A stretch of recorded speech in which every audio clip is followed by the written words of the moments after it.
All right. Hello, everyone, and welcome to Patriot Underground. Today is December 29th, 2025. Thank you so much for joining me, folks, to discover the truth beneath the surface. As always, I really do appreciate everybody out there taking the time to listen. And of course, it is a Monday. It just so happens to be the last Monday of 2025, which can only mean one thing: a discussion with my good friend Mike King from realnewsandhistory.com. Mike, how you doing tonight? I'm doing well, Patriot. I hope you had an enjoyable Christmas. Hello to everyone. Absolutely. I had a wonderful Christmas. Yeah. We were actually just talking about that a little bit before we Yeah. got on the air here, and it's hard to believe. Here we are at the very end of 2025. It's been one heck of a year, and Mike and I intend to round it out by giving you guys, as per usual, a banger show that we have lined up for you. We're going to begin by discussing the progress on the Epstein Files drama, referencing an article that Mike wrote just a few days back entitled "An Open Letter to Libtards About the Epstein Files." I got a good chuckle out of the title.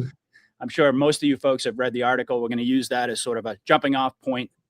And the overall angle we're going to be taking with this segment is to analyze how the drama being scripted by White Hat Productions is increasingly baiting the left into demanding information that they think is going to implement Trump, only to experience an epic rug pull, which all of us in the Q community, of course, have become so accustomed to. But this time, the end result is going to be dramatically different, as we're going to get into tonight. And during the course of the conversation, we're also going to reference a couple of great posts by Ripcord and The Skiff. These are two accounts on X that I highly recommend folks be following, that break down the latest quote unquote discovery of a treasure trove of Epstein documents that just so happened to be found on Christmas Eve. So in addition to that, we're going to be connecting all this to the reemergence of the Anthony Weiner laptop, which has been in the news lately, pertaining to Chuck Grassley's key role in uncovering, through whistleblower testimony, the cover-up that was quarterbacked by Andrew McCabe, which ultimately prevented an investigation into the Clinton Foundation. And in the process, we're going to be revisiting a famous Q drop on the Southern District of New York that connects all of those dots. So that's going to be our first segment tonight. And then we are going to explore one of Mike's other recent Q York Times pieces entitled "Famous Jew Attacks Israel and Libs at the Same Time," which highlights an individual who just so happened to come up in our discussion last week, none other than Thomas Friedman. So Mike is going to analyze this as yet another example of the so-called paper of record being under complete control of the Q military operation, and examine the significance of this so-called thought leader of, as Mike calls it, libtardia, amplifying criticism of both the left and Israel to the target audience of the movie. And then finally, in our history segment tonight, Mike's going to present an addendum to his most recent book, Dig 'Em Up. We're going to be discussing the mysterious deaths of both Tsar Paul of Russia and Jesse Isador Strauss. So hopefully this will be a wonderful show that you folks will enjoy. Please take a minute to hit that like button if you're watching on Rumble. And if you're watching on X, it is the heart button. And of course, later in the show, we're going to be taking a look at Mike's great website, realnewsandhistory.com, and giving folks some information about how they can find out more about purchasing Mike's books, his mission, etc. So with that said, Mike, let me go ahead and pull up this article that you wrote the other day, which I absolutely loved. And like I said, it is entitled "An Open Letter to Libtards." Was it? Yeah, an open letter to libtards on the release of the Epstein Files. So, Mike, why don't we start here, use this as kind of a jumping off point, and we'll talk a little bit about the progress of the Epstein Files. Well, what prompted this was the realization that our libtard friends, as we predicted and expected, have really fallen for this hard. And I don't mean by that just the Q left influencers who are the ones promoting this illusion. Much of the left now is part of the operation. Yep. I'm talking standard, run-of-the-mill, rank-and-file libs who have fallen for it. And you can see their accounts on Twitter. These are regular people. And it's clear that they're once again salivating at the prospect of taking down Donald Trump over the Epstein Files, which is we know is absurd. on its face, and yet they truly do believe it, and that just confirms what we've been saying, but it also highlights the genius of the operation. I mean, this is something that many months ago or a year ago, I would never have foreseen that they'd be baited in like this. And they're essentially doing the heavy lifting of bringing the Epstein files to public knowledge slowly but surely. And they're being lured in, and it's even they're even getting in deeper and deeper now. Yep. Every day, there's something new that surfaces that appears to implicate Trump, and they just keep going at it and going at it. So it's going to be quite a boomerang effect when the shoe drops. Oh yeah. But it's amusing. So I thought I should write an open letter to them with all love and respect. But now these headlines are not part of the stupidity. This is, as we know, this is the Q York Times, and we're really going to confirm that when we get into the Friedman piece. But we've proven this 100 times over the course of the past year and a half that I've been doing your show. But you look at these headlines: pro-Trump influencers stay conspicuously quiet about the Epstein files. We're so worried about it, right? So yeah. Please, anything but the Epstein. Another New York Times headline: in Epstein, the Democrats find the weapon against Trump. WION News: Democrats claim Trump cover-up over Epstein doc. I mean, there's thousands of these if you want to pick them out. But this is the Q operation, though, feeding it. These aren't naive libtards at the New York Times. It's the Q York Times. But they're setting the trap. But you can tell just from surfing through various Twitter accounts that they have indeed bought it hook, line, and sinker. Sure. Yeah. Yep. And certainly the New York Times, when they reference pro-Trump influencers, they're not talking about people like us. They're talking about the big, I call them the MAGA normie influencers. Right. But they're part of the operation, of course. Yeah. And we're on the periphery. That gives us the ability to talk about what's actually going on. Which so you've got the two different ends of the Q operation. Okay, the MAGA Q operatives pretending to be worried, and the left Q operatives feeding that same idea out there. And this has the effect, reflexively, of getting the whole of libtardia screaming for full disclosure. Okay, you asked for it. That's right. It's just beautiful. And, this is exactly what we foresaw when we, a month ago, as soon as they passed the Epstein Transparency Act, this is exactly what we foresaw. Right. And it's clicking.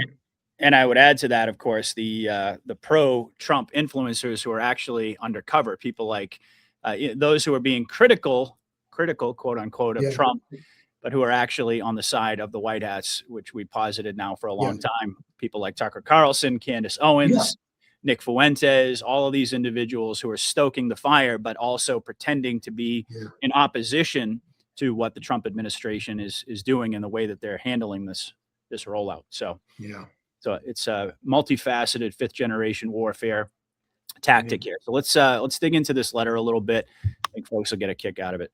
All right. I can read it some portions if you want, Mike. It's up to you, but it's your letter. So I'll do the first part. Okay. You can close. Okay. Dear Libtards, after slumming through the hate-filled Twitter X accounts of more than a few of you, it is evident that most of the deranged dolts of Libtardia have been taking headlines such as those featured above at face value. After dismissing and mocking Pizzagate and Epstein's Island as, quote, right-wing conspiracy theories for years, you're now all salivating over the prospect of Donald Trump being exposed as a child rapist. In your simple reactionary minds, you ask, why else would Trump and Attorney General Bondi continue to obstruct the full release of the Epstein files? It's to draw you in. That's why. Now, this really shows how reactionary and simple-minded they are. I mean, there's things that we know because we dig deep and We follow every development day to day, including the stuff that's seemingly hidden. But there's a lot that's out in the open that they miss, and they miss because they're over emotionalized. And that's what this next paragraph will address. Have you all forgotten already that it was Trump who finally shut down Epstein Island and had its main principals arrested in the first place? So he's the one who shut it down. Why would he have something to hide? If he was wrapped up in it, he would have left it in operation. Mm-hmm. Think. Oh, that was like a full 6 years ago, Mike. There's no way their brains can go back that far. I guess. I mean, they must That's have what makes all about it. Yeah. That's what makes them. And by the way, I would say that this could be an open letter to both the libtards and the MAGA normies, because this is exactly what you're describing right now is exactly what makes them, as Derek Johnson calls it, the target audience of the movie, because they don't have the ability to connect the dots and ask these questions that are predicated on simple logic. No, they don't. They don't. Which is why this degree of manipulation is necessary. It's why the war has to be waged like this. It's sad. I guess it's the human condition. That's the way it is. Yep. People have been dumbed down, like we said. We've talked about this on many different episodes for a very long time, propagandized to the point where they basically just accept reality at face value, and they forget everything, and they don't have the ability to go back and ask simple logical questions that would lead them to a totally different conclusion. And if they did, we wouldn't have it wouldn't be necessary to continue these reverse psychological operations. I mean, that's the entire. I mean, they not only don't have the ability to figure out the answers to certain questions, they are seemingly unable to determine what the question should be. Yeah, they can't even come up with the question. It's like trying to solve a word problem in math, and you can't even get from the words to the equation. You're already lost. Yep. I mean, and it's not just the fact that he shut down Epstein Island, but for years, it was Trump and his people railing the loudest against Epstein Island. Have they forgotten that? Yep. So don't they question how come he suddenly switched?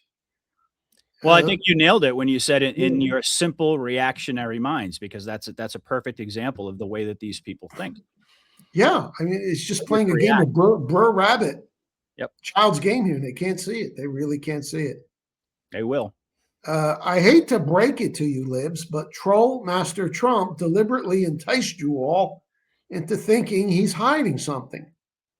This tactic insulates him from the charge that the Epstein files are his way of destroying his enemy liberal elites with false information. So what can anybody possibly say when this blows up in their faces? They can't say that he rigged it, because they truly believe that he's been dragged to this point against his will. And that's exactly in accordance with what Q told us a long time ago. Yep. That Trump, for optical reasons, has got to be removed from all this. Yep, completely insulated. That has multiple different meanings. Yep, that's right. It applies to him being protected, but also keeping his hands clean of this stuff, so nobody could say that it's political. Precisely. Okay.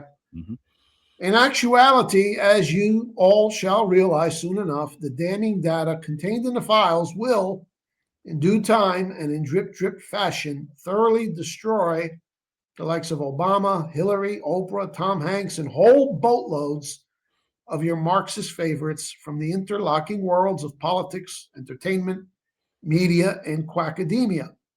You have been lured in and are about to be sucker punched in your stupid egg-smeared faces. And the best part is you asked for it. We know who's on that list. Q already gave us the list. Oh, sure, yeah. Even though it's an incomplete list, but we're aware of the big names on that list. You think they're not going to come out? Not too many right-wing people on that list. Nope. You know, and any Republicans on that list are of the globalist variety. Right. The ones who have basically already exited stage left. Yeah. At this point. Yep. And this is the type of rug pull that we're waiting for. 2025 in a lot of ways has been the year of the rug pull Yeah. for all of us Anons, but the boomerang. Well, for us, it's been more of a delay tactic, seeming like a rug pull, but this is going to be an actual a big shock for them, and it continues to draw them in. Yep. And still, because they don't read Truth Social, they're missing the part where Trump is already in bits and pieces starting to show his hand. Challenge, saying, it's going to be Democrats going down, not me. He's just kind of posted that just the other day. So you're already getting a hint of that. Yeah, we're going to pull that up in a minute. Yeah, for sure. Perhaps you missed what Christine Pelosi, the daughter of former House Speaker Nancy Pelosi, the late Nancy Pelosi, as far as I'm concerned, carelessly, or perhaps not so carelessly, posted on Twitter in 2019 on the very day that Jeffrey Epstein was arrested by Trump's FBI, which is under the jurisdiction of Jeff Sessions, DOJ. Remember Jeff Do Nothing Sessions? Yeah, this is what he did on his way out the door. But here's the post from Christine Pelosi. The Epstein case is horrific, and the young women deserve justice. It is quite likely that some of our favorites are implicated, but we must follow the facts and let the chips fall where they may, whether on Republicans or Democrats. So evidently, Christine Pelosi was really spooked when this came out, and maybe was already trying to distance herself from the people on that island. She's saying right there, our faves are going to be implicated. She probably thought it was imminent, which is why she spoke out too soon. We only know now in hindsight that the game involved taking them down, but not replaying it till many years later. Yeah, or possibly they could have had her under submission even back then. Or she was under submission. Yeah, that could be in 2019. But it could also be a case of, oh shit, all of our faves went there, even though we didn't go there. Let me begin the process of distancing myself from them. So she may have panicked and jumped the gun with that. We don't know. But understand this, Donald Trump will not be implicated. He's the one who ended this evil Mossad black belt operation. Dumbasses. And there's some images there. There's Nancy, the real Nancy, the one who's there now and is retiring. You could tell she's wearing a mask. She's one of the mega evil ones who went down early. I am convinced of that. I place her in the same category as fake Joe Biden, fake Kamala, fake Hillary. Yep. And that's her daughter there, Christine, who made that very, very revealing post, probably in a moment of panic in 2019. And this is the reality now, if they're still alive. My hunch is that Hillary is not and Obama is in a cell somewhere, and that he's going to be the first to go down. And I have reasons for believing that maybe I'll discuss with you next week. That's all I'm going to say. Okay.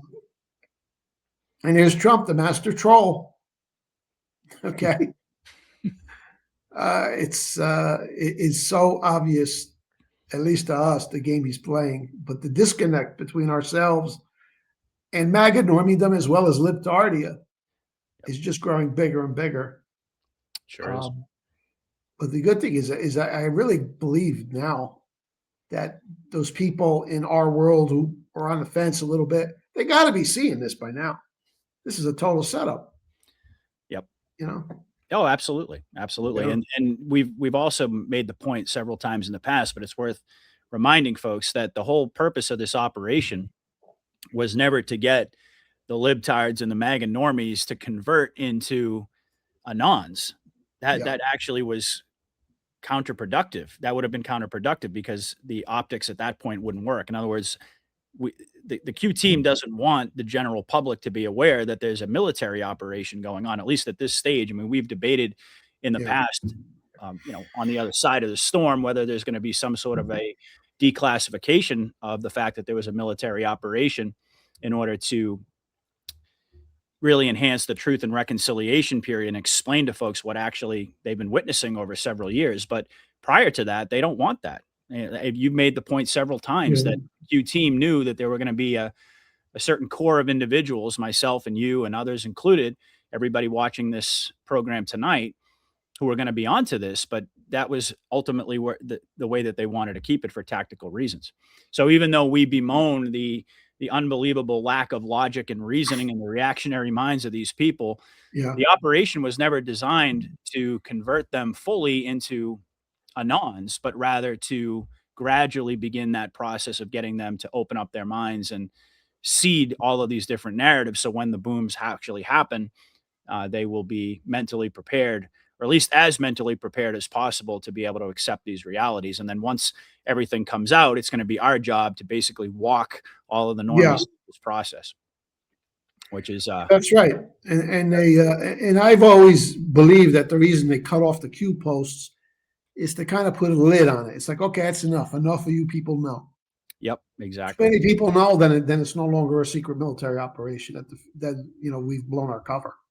Exactly. So they intended it to be not classified. I mean, if the military slaps a classification of top secret on something, you won't know about it. Okay, people didn't know about 100,000 secret employees of the Manhattan Project until after they dropped the bombs. Exactly. All right, so believe me, they can cover stuff up. They wanted this to be an open conspiracy, much like the New World Order itself was an open conspiracy. Yep. It's And they've also sprinkled definitely in concealed. Yeah. they've also sprinkled in a significant amount of optics that would feed the black pilling narrative to discredit those of us who actually know what's going on in Yeah. order to keep those numbers down. I think that's also something worth pointing out as well. Yeah. What I call the parallel construction strategy is like they need to show everybody the direction that the New World Order wanted to take us, the cabal wanted to take us, but Right. they also were very keen about creating the optics, the illusion that Trump is a Zionist and that he's really on the side of Israel, and all of the other different narratives that feed the black pillars to, at least Yeah. optically on the surface, to discredit all of the Q-tards so that they can limit the amount of people who are actually going to get dialed into what's going on here. Yeah, that's right. Because even if enough people on the right, too many people on the right, come to understand this, at some point, the libs might figure it out. We don't want that because No. then they start screaming, "There's a military takeover." Exactly. Well, The whole thing is they've kept it the way it is now. They really don't believe it. They're still yelling "Q-tard," and it's just oh, yeah. amusing. Yeah. They've got no clue. I just keep saying, bring it on, like, keep Yeah, calling me a Q-tard, keep laughing, yeah, yeah, keep doing it because that's exactly what we want. That's yeah. what the Q team wants, and ultimately, that vindication that we're all waiting for is just gonna make it so much sweeter when it finally does happen, right? All right. Well, if you'd like to do the honors for the second half here, and if I want to interject, I'll just jump in. Sure, sounds good. Okay. All right, so continuing on, Mike wrote, "Being the soulless and godless creatures that libtards are, you people, in spite of whatever other forms of intelligence and quote unquote education that you may possess, are generally very lacking in intuitive intelligence." Boy, is that true. Yeah. Add to that the fact that you've allowed the powerful emotion of hatred to hinder whatever little judgment skills you may have, and you've ended up stepping right into the mother of all bear traps by screaming the loudest for full disclosure. Hatred and hubris will prove to be your fatal mistakes. And the man who set that trap was the one you've ridiculed as dumb for so many years, which is precisely what Trump wanted you to think. That's pretty much exactly what we were just talking about. And I would remind you, if you recall, way back, and I think in 2016, Michael Moore, a guru of these commie libtards, was sounding the alarm. This man is a lot more clever and cunning than you think. Do you remember that video? Oh, sure. Yep. Yeah. That's a classic mistake, is underestimating your adversary. So they really did buy into it. It's the art of His war. act, his buffoon act at times. Yep. But if they had been thinking more, critically, strategically, maybe they would have figured out, you know what, he's playing us. We got to call him on that. Yep. And Trump has They played that just fell role. into every single one of his traps. Someone once made the analogy, I thought it was great, between a laser pointer and the way that Trump would play with the left and the media.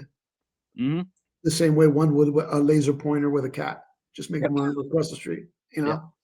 And Yep. that really was their fatal downfall. They should have seen early on how clever and cunning this man was, and then beyond that, maybe had a little more faith in the Q operation.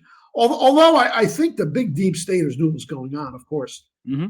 they know about the Q operation, but they were really caught between a rock and a hard place, because initially the way they treated Q was to ignore it, and then as the movement grew and grew, it was to attack it. But that brought more eyes, and Q even boasted that once. Oh, that's bringing more eyes to this. So they really didn't know how to handle it. Do we ignore it? Do we attack it? Or they knew it was there. I'm not talking about general Libtardia, but your deep state players knew there was an operation going on. Mm-hmm. Yeah, they really had no choice. They didn't know all of the tactics and what was coming. We didn't know what was coming. We couldn't keep up with it. They sure didn't. Yeah, so, well, they really had no choice. Like you said, they were between a rock and a hard place because they knew there was a military operation going on. Yeah, they didn't want to shine a massive spotlight on it for obvious reasons, but at the same time, they also had to come out against it and counter the narrative. And so they were really trapped right from the beginning. And as you said, the hatred and the hubris, that really has driven this entire process, because even now in late 2025, they all still think Trump is stupid. Yeah. Even though nothing has stuck to Teflon Don this entire time. Yeah. One would think at a certain point you'd start scratching your head and saying, "Wait a second, this guy is so stupid, and the entire system is after him, and he's guilty of all these crimes. What could possibly be protecting him?" Of course, we know the answer to that. But their hubris, their excessive pride, makes it so that they underestimated him initially, and they hate him so much that they really have nowhere else to go. Well, what are they going to do? Say, well, actually, Trump is a lot smarter than we thought? And they can't really say that. So it's beautiful the way that they were maneuvered into this position. So let me continue here. It says, what will you say when he is exonerated by the files which Democrats demanded be released? By the way, and this may be too advanced for you libtards, but these, quote, Democrats are actually under the control of the same secret military operation which recruited Trump to front for the Q operation. I know. Q-tard, so predictable. Keep thinking that way. Is basically what we just said. Recall when you smug know-nothings were oh so convinced time and time again that Trump was going down. Here is the partial list. The Mueller investigation, Stormy Daniels allegations, impeachment number 1, impeachment number 2, the raid on Michael Cohen's office, the raid on Trump's residence at Mar-a-Lago, raid on Rudy Giuliani's office, the raid on Roger Stone, civil cases 1, 2, 3, and 4, criminal cases 1 and 2. And yet, not only is Commander Trump still standing, but he and the Q operation behind him grows stronger and bolder with each passing week. You not see that the man is untouchable, as if protected by some higher undefined force? Already, he is transitioning from the, quote, bait to the, quote, switch by openly posting on Christmas Day, which we're going to talk about in a minute, about the Democrats who are about to be publicly exposed as friends of Epstein. Don't you libtards and black pill addicts get it yet? Like the kicker, Charlie Brown, about to be flipped on his ass by Lucy pulling the football away, you're all about to fall on your ass again. Only this time, there will be no getting back up, as nothing can stop what's coming, because crimes against children unite all of humanity. And then Mike ended it by saying, you all might want to get a copy of The Secret Plan to Save Humanity. You're going to need it. Trust the plan, libtard. And that goes for you black pill addicts too. So I love this. Absolutely amazing. So do you want to pipe in on any of the stuff I just read there? Yeah, well, this is what I mean by so many of his great escapes are in the public domain. How can you not see it? I guess memories are short. Yeah. Well, So let's be honest, Mike. Even the folks who watch this show week after week, it's like after 8+ years, you need to be reminded of these things. You know, it's like part of the reason why folks tune in, because they're getting bombarded with yeah, all of this propaganda, all these psyops. The movie is just getting more and more intense. So even for people in our camp, it's important to revisit the foundation as we do every single week. But for people who have no basis or no belief in the Q operation, I can only imagine what that must be like right now.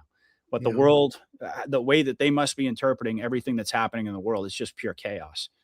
I would argue that mhm, we're the only ones who can really effectively make sense of it, not knowing the ultimate yeah, uh, pathway they're going to take us down to get there, but we certainly know the framework of the operation. That's what yeah, separates us from everybody else. yeah, Uh, but yeah, these are just it's like a laundry list of things. Like I was saying, Teflon Don, yeah.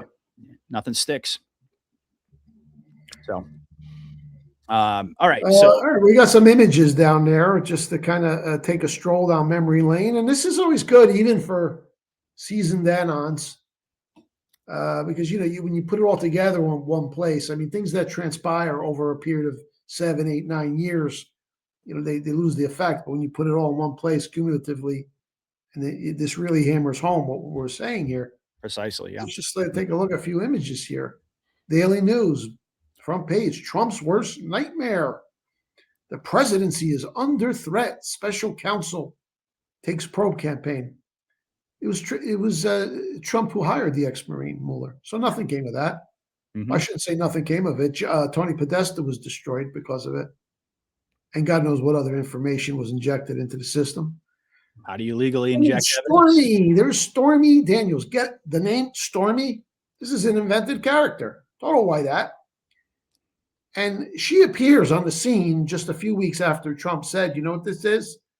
Calm before the storm." What storm? You'll find out. And then enter Stormy Daniels. And this is huge. And this takes place in the Southern District of New York. And it was under the cover of the Stormy Daniels allegations, which were later rolled into the Mueller report or the Mueller investigation, that Michael Cohen's office was raided. And that's Trump trusted attorney. The split between them was also fake. Oh, God knows what type of evidence was injected into the system through that little maneuver. Hmm. Trump impeached. Trump impeached again, and nothing became of it. Can't get him. Yep. He's just lucky, didn't you know? Just lucky. Yeah. There's Michael Avenatti. He's a white hat. Oh yeah. Total white hat. And Rachel Madcow. Every night after night for years. Oh, we got him now. We got him. This time we got him. We really got him. And she kept stringing these people along. And, finally people got sick of her because she gave him all this hope. She evidently did believe that he was going down, but no. But now here we are back again, and they have forgotten. See how short memories are? And I'm not talking again about the Q operative left. I'm talking about just your standard libtards who still numbers in the scores of millions. I mean, I don't know, it might constitute 30% of the general electorate still. They once again, they're getting their hopes up. And it just reminds me of Charlie Brown and Lucy. Lucy was always playing that trick on him. Come kick the football. I promise I won't remove it. And there he is. Yep. So that's Beautiful. what's happening. And I usually don't cover these on the show. Maybe I should start doing. At the end, I always close with a conversation at the water cooler between Oh what yeah. I call the Bubis brothers. Yeah. Essentially, just repeat everything in the media. And here's the late great Sugar, the crazed conspiracy cat who co-founded the operation with me. She still makes her editorial comment. So Bubis Americanus 1 says to his friend at the water cooler, I read in the New York Times today that Trump is continuing to obstruct the process of releasing the complete files on Jeffrey Epstein. And Bubis number 2 responds, he's hiding something. This is getting ridiculous now. And St. Sugar responds, I couldn't agree with you more, Bubis. Full disclosure now. I Clever love cat. it. Absolutely love it. And that's exactly the way it goes down. You know, most people will just repeat the talking points of the major media, and that's the same for MAGA normies as it is for libtards. Yep. And this is the common perception, almost the universal perception that's out there now. Yep. That some bad stuff happened at that island, and Trump is scared of something. Yep, exactly. Yeah. Well, I mentioned we're going to take a look at a couple of posts that connect with this very well. So let's go ahead and take a look. This one is by the Ripcord, and again, he's an excellent account, good friend of mine. You definitely want to be following him. He connects the dots very, very well. Yeah. Yeah, if you're not, you should be. And also the Skiff. We're going to take a look at a couple of posts from the Skiff in a moment. So Ripcord wrote, the U.S. Attorney for the Southern District of New York, which we've talked about quite a bit, and the FBI have informed the Department of Justice that they have uncovered over 1 million more documents. This, by the way, was on Christmas Eve, folks, potentially related to the Epstein case. The DOJ has received these documents from the SDNY and the FBI to review them for release in compliance with the Epstein Files Transparency Act. So if I scroll down a little bit here, he goes on to say, Q told us over 5 years ago to watch the SDNY as they were holding Epstein case evidence.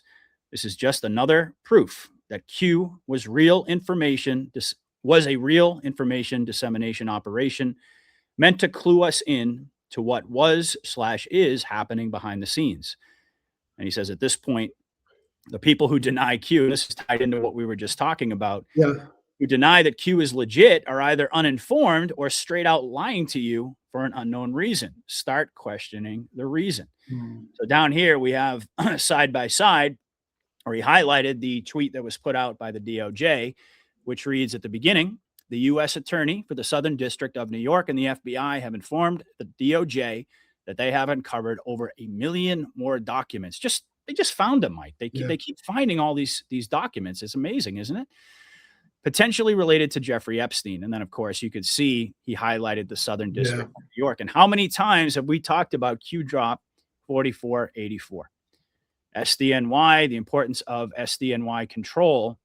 And here's the important part right here, jurisdiction, the Wiener evidence collection, the Clinton Foundation, Epstein evidence collection, and also Ukraine. So any comments you want to make on that, Mike? Yeah. Trivia question. Test your knowledge here. Where did the Stormy Daniels stuff go down and the Michael Cohen raid? That would be SDNY. Boom. That's what it's about. Yeah. So these fools, and I remember back, and I mean, they were really salivating over that one. And they made it particularly salacious. Okay. Because you ask, well, why did they have to put ex-porn star into the, write that into the script? It's kind of inappropriate. But no, it's ideal because the more outrageous you made it, if you just made it like a girlfriend, let's say, that he had on the side, it's not going to draw as much attention and passion. But making it porn star Stormy Daniels, the left took the bait and said, right, and they used it as a way to kind of taunt Trump's evangelical and right-wing base. This is who you support. He's making it with porn star, and that was perfect. So and it also ties in perfectly with Epstein and all the depravity there. I mean, the way that they rolled out Epstein, like we talked about, first it's just making the public aware that it was some underage girls. Most of them think they're probably like, underage, but teenagers, things along those lines. It sort of coincides with that, introducing that idea that Trump is a sexual deviant. Yeah. Come into play much later in terms of Epstein. But with Stormy Daniels, they planted that seed very well. And Q told us in barely cryptic language that the raid on Michael Cohen's office, which was part of the whole Stormy Daniels controversy, was not what it seemed. Yep. Okay. So just imagine what they pulled out of there. That's what's being introduced now. You see? They laundered it. How do you introduce evidence legally? Well, there it is. And now we're seeing it. We've talked about this many times before. We always wondered, well, maybe some of it was used in Gitmo, and I'm sure it has. But now we're actually seeing this evidence released. This is the kind of stuff they pulled out of Cohen's office. Yep. Sure. Exactly. And also the other raids too.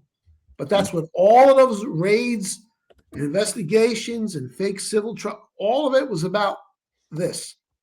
Because once the SDNY had this data in their hands, even though it's for a different case, doesn't matter. They have it now. That's right. And this is what's being released for the public to begin to sift through. And there will be more. This will be a drip. Yep, for sure. So yeah, absolutely. By now, Mm-hmm. Q is. It's already been proven, but now we're at the point now where it's just pure denial. Yep. All right, let's take a look at another post by Ripcord. And this was really focusing on Trump's reaction to this news that they found all of these documents. So he starts off by saying President Trump posts on Truth Social regarding the Epstein files, calling for names to be released at 5:58 p.m. Q post 3353 dated July 8th, 2019 at a 5:58 timestamp match. So if we scroll down here a little bit, we'll see what he's talking about. So this was Trump's Truth Social post. He wrote, now 1 million more pages on Epstein are found. The DOJ is being forced to spend all of its time on this Democrat-inspired hoax. When do they say no more and work on election fraud, etc.? Then he highlights this portion. The Dems are the ones who worked with Epstein, not the Republicans. Exactly what Mike said. Release all of their names, embarrass them, and get back to helping our country. The radical left doesn't want people talking about Trump and Republican success, only a long ago dead Jeffrey Epstein, just another witch hunt. So if we keep scrolling down here, this is exactly what Ripcord was talking about here. The 5:58 timestamp match brings us to post. Can we still see that, Mike? Yeah. Okay. We still see it. It brings us to post 3353. And guess what? It was on July 8th of 2019. And as he points out here, Epstein was arrested only 3 days earlier. And Q wrote, what happens when those who held positions of power and influence no longer pull the strings? What happens when blackmail no longer works? Do you become a liability? So any comments on that one? I think it's pretty clear Trump's sending a message. Yeah, that's right. And he's still doing it in a way which makes it seem like he doesn't want to be bothered with this. Yep. Which is important, because if he comes off as like obsessed with it, then you start questioning it. So they're just engineering this in such a way that when it all comes out, it's because the Democrats wanted it that way and it blew up in their faces. Mm-hmm. So that's the fine line he's walking here. Yep. Yep. And that matches one of the early Q posts where it said, essentially, it cannot appear that he has anything to do with this for reasons of optics. You know? And this post about the blackmail, that's very important. This is what happens when it no longer works. Do you become a liability? It flips around now. So those people were being blackmailed. They become your soldiers. Yep. Okay? And they rat out their blackmailers. Mm-hmm. So the whole pyramid structure collapses, and it has a long time ago. Yeah. He's basically telling us how these people were put under submission. Yeah. Yeah. 3 days after Epstein was arrested. Because now they're the blackmailed ones. Yep. But they're being blackmailed by the White House. Exactly. So this is in the same way that Trump was the hunted and now he's the hunter. Yeah. Yeah. I use for the you could say the blackmailers have become the blackmailed. Blackmailed. Yep. Exactly. It's all flipped around on them. Yeah. All right. So one other thing that I wanted to tie into this, and this is a rather lengthy post, but I think it's important because Anthony Weiner's laptop has been very much back in the public narrative space. You'll recall it was only really a month or so ago that he started to appear on a couple of different podcasts, and he started to surface again. And the Skip is an absolutely amazing account here. So this is a rather lengthy post, but I think it's worth tying into this overall conversation because, again, like we just highlighted with the with Q drop. Was it 33? Not this one, not 3353, but the previous one about the SDNY talks specifically about the Wiener laptop. So let's go ahead and read this post. Anthony Weiner's laptop enters into a new investigation on the Clinton Foundation as Congress prepares to view its content for ties to the Clinton Foundation, which is also alleged to have ties to Jeffrey Epstein. The Justice Department's 4-year probe into the Clinton Foundation was marred by conflicts of interest and obstruction by senior FBI officials, including then Deputy Director Andrew McCabe, according to whistleblower allegations and records released Monday by Senator Chuck Grassley. Documents show McCabe's wife received over $675K in contributions from a PAC run by Clinton Foundation board member Terry McAuliffe in January 2016, just before the investigation began. McCabe recused himself in November 2016, but earlier directives, this is key, barred agents from subpoenaing records, conducting interviews, or sharing info related to the Clintons or Foundation, citing, quote, sensitivities from higher ups. Emails reveal that FBI leadership avoided any impression of investigating the Clintons. Prosecutors in the Southern District of New York were blocked from reviewing Anthony Weiner's laptop, seized in a separate Clinton email probe due to decisions by McCabe and executive assistant Michael Steinbach. Only the DC team had access. And it goes on to say, in Arkansas, prosecutors noted conflicts in FBI/DOJ leadership when trying to reopen the probe, recommending an inspector general review in 2019. DOJ IG Michael Horowitz was denied key files on these conflicts during his 2018 investigation. Grassley criticized partisan interference, contrasting it with the Trump probe, and urged restoring impartiality. He requested more records from AG Pam Bondi by today, December 29th, on the Weiner warrant, Foundation probe, and emails. The Weiner laptop is also alleged to be, I think that should say, connected to Jeffrey Epstein, which also relates to an upcoming subpoena the Clintons are scheduled to testify about in January of 2026. The Clinton Foundation and McCabe did not respond to any comments. And this was the New York Post article that he referenced here. So very, very important to connect those dots between the Weiner laptop, the Clinton Foundation, Epstein, and also I would add to that Ukraine, but that would take us in an entirely different direction in terms of the conversation. So, Mike, your thoughts on this? Well, again, this corresponds precisely with the earliest Q posts. This is what we were foretold. It's pretty wild when you think about it. In 2017, early on, Q told us that this was where it's all going to culminate. What's going to bring it all down? Epstein, the Weiner laptop. Yep. And here we are again, front and center, dripping. Yep. But this is back because this is the one where has all the nasty stuff on Hillary. Now you get to Hillary and child sex trafficking and probably the frazzle drip. I don't know if they'll go public with that. Yep. Yeah. Of course, these characters are all dead. This is all the replay, but it's showing us where it's where it's going. Yep, exactly. And there's another post down here I'll read in closing by the Skip as well, connected to this previous one. The Weiner laptop, the NYPD, and the Clinton connection. Did NYPD Police Chief Stephen Silks and other NYPD officers make copies of the Weiner laptop hard drive? The NYPD demanded that Comey and the FBI start timely indictments of elite government officials after finding a trove of incriminating emails and videos, including pay to play through the Clinton Foundation, money laundering, child exploitation, sex crimes with minors, perjury, obstruction of justice, and many other felony crimes. The NYPD said that they would send the Weiner and Clinton contents to WikiLeaks and hold a press conference if they didn't. They then handed over the Weiner laptop to the FBI, and it was never seen or heard of again.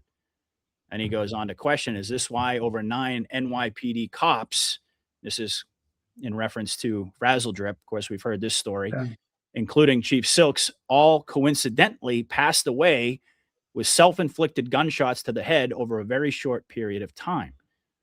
No wonder the government would fall if the Weiner laptop was ever exposed. So there's that connection there to some of the stuff that we were also talking about as well. And of course, Comey gets referenced in this, and we've discussed Comey many times. as being a white hat operative, and it's going to be interesting to see how they play that out, because we know that his indictment was essentially dismissed. They have a Yeah. timeline that they have to refile the charges and so forth. But any other comments you want to make on that front as far as the laptop, the NYPD, anything along those lines? No, it's good to hear. It's just like I said, this is exactly what was told to us in the beginning. Yeah. These were the explosive things to start coming out, and now here they are, back in the news, and the pressure for the Epstein file continues. So I think what this all indicates is this time we really are approaching the end game. Yep.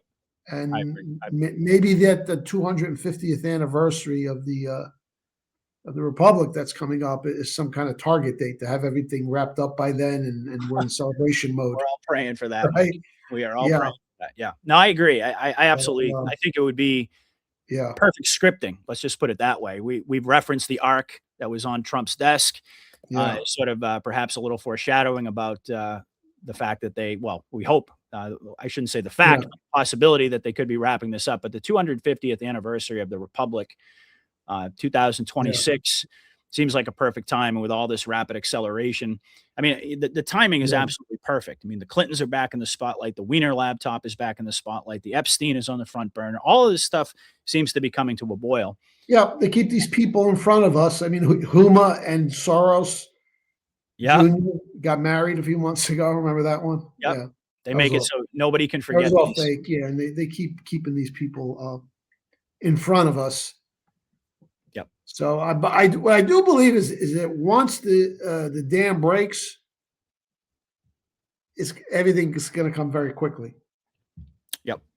Absolutely. You know, and it's like we're almost there. We're almost at the flood. I have to believe that. I really do. Yeah. And like we've said so many times over the past several weeks, the consensus that the reverse psychological operations conducted by White Hat Productions has essentially been achieved.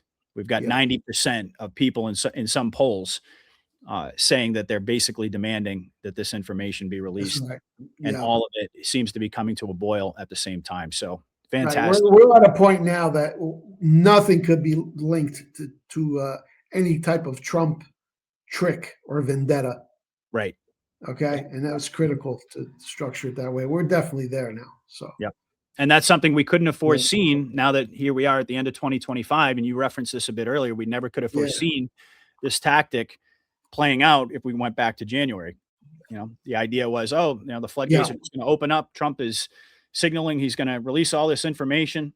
Yeah. And we don't have to review everything. It would have seemed like he was chomping at the bit these last 4 years to get in there and really stick it to people. Yep, you betcha. No, it would not have worked. And, it's interesting though, because nobody in the quote unquote mainstream media picks up on some of the one-liners that he drops. You know, like it was only about a month or so ago where he said, I was the hunted and now I'm the hunter. Yeah. And so it's like he makes these comments and he indicates exactly the truth behind everything that we've been saying now for years, but it doesn't get any attention. It doesn't get picked up. Just like nobody asked him back in 2017, to really elaborate on what he meant by the storm. It was just, you'll find out. And then the story just kind of went away. But the point being is that he's letting us know in no uncertain terms that the hammer is about to drop. So very exciting times. Very exciting times. All right. Well, that went a bit longer than I had anticipated, but that's okay. It was a worthwhile segment indeed. And I'm sure folks. I sent you an image. Oh, that's right. Yeah. Let me pull that up. I forgot about it. I didn't cue that up. I got it right here though. In 1 second. This is the Epstein victims video. So let's take a look at this on X. Let me back it up there and blow it up a bit. Okay. Pull it up. All right. Should I just hit play, Mike, or do you want to preface this at all? Well, this shows where they're going with this, and this is wonderful. I mean, this is what normies, they eat this stuff up. You're evoking sympathy and empathy in order to achieve a political objective. And you see something like this, again, it just becomes even more impossible. to even conceivably link this to some kind of Trump vendetta plot. Mm-hmm. Okay. So this was a TikTok video, shitload of views, and it's been recopied on Twitter. But it's also consistent with the mantra that we're hearing now from people like Marjorie Taylor Greene, that this is for the women, this is for the victims, got to do it for them. So this has been very well. This is totally White Hat Productions. Mm-hmm. They put this together very well. Yep. But listen closely to what they say. I'll comment on that later.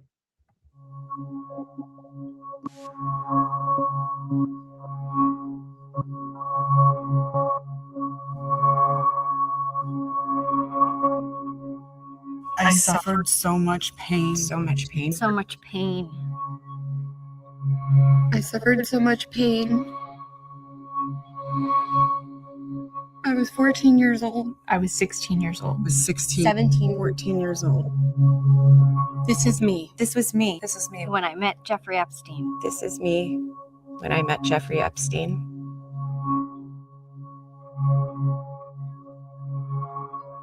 There are about 1,000 of us.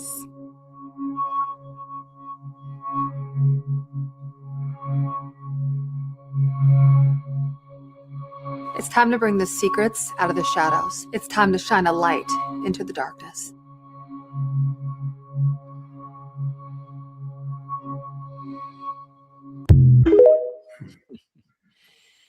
A 1,000 of us. Yep. Okay. So who are the clients? Yeah. Mm-hmm. Yep. And it just so happened, it looked like it was 1 minute and 6 seconds. I wonder if the full version was 1 minute and 7 seconds. That'd be absolutely perfect. But yeah, no, it's this is, to me, this is just yet another example of a principle we've discussed so often, which is meeting the normies where they're at. This is the type of propaganda video, if you will. Not, I mean, it's being done for a good reason, but this is exactly the type of pulling at the heartstrings tactic that actually draws in. And this is actually an important distinction, because in your open letter to the libtards, and you pointed out that they completely lack the ability to think logically, that just reactionary. It's all based upon emotion. Yeah. And when you watch this video, I mean, even the two of us, knowing what we know, and you see these women and you see the pain on their faces, it evokes that emotion. And that's exactly what they're going for, to draw people in on an emotional level. And that's really what this is all about. Creating all of this chaos, all of this confusion, building this anger and this frustration, because that is the emotional driver, but that makes these people tick. Yeah. So it's brilliant to see how they put that together. So. And there's also an image I sent you. Oh, there's an image too? I think so. In addition to the video. Oh, yeah. Oh, yeah. Okay. The DOJ. Yeah. Okay. Let me see. Let me stop sharing that. There we go. And this is the sort of stuff that the White Hats are going to continue using just to keep drawing their adversaries in. Look at this headline. DOJ details a shocking Epstein abuse. A woman alleges Trump saw her baby killed when she was 13 and then dumped into Lake Michigan. Now, libtards are all over this. They really believe this stuff. Yep. And again, this is fine. So this was just over the weekend. So it just shows that they're continuing to reel them in. Yep. With these sort of outlandish claims. So between stuff like this and those videos, again, it's just going to be absolutely impossible to spin this. Mm-hmm. All that stuff about Trump had to be in there for exactly that reason. Even that fake rape story that was put up. Was it the Jerry Springer show producer or something was behind that fake Trump? And keep showing that video of Trump with Epstein with the girls. There's all White Hats. They just drawing them in. They're not going to be able to walk out of that trap. Nope. When this is sprung. So they're already inside the door. Now it's just a question of slamming it behind them. So we're waiting for that. But excellent, Mike. Brilliant work as per usual. So now that we're an hour deep into the show, let's go ahead and pull up our slides, because we got a couple other segments to go through here. So I'm going to just keep the ball rolling. so the show doesn't end up being 3 hours here. All right, so this was the second segment, which I previewed at the beginning. Famous Jewish journalist attacks Israel and Libs at the same time, and I absolutely love the fact that we just touched upon Thomas Friedman last week in our discussion. So this is another prime example. If you didn't watch that episode, go back and you'll see exactly what I'm talking about. So take it away, Mike. Yeah, well, this has been going on for a number of years now, and it's not just Thomas Friedman. It's Paul Krugman, it's Brett Stevens, it's David Brooks, it's Maggot Haberman. Yep. The whole stable, what I call the stable of seditious scribblers at the New York Slimes, which is now the New York Times. So again, this here is, I don't think this individual is alive, frankly, or I think he's in custody. He's a traitor. Or maybe there's a gun pointed at his head that he's been told what to write. This pattern is unmistakable. But this here really, really drives the point home. Yep. This article, this op-ed that he just published last week, and it's titled, "On Republican Neo-Nazism, Hamas and Israel, an Epidemic of Moral Cowardice." And part of the article is about the so-called embrace of the so-called neo-Nazis in the Republican Party.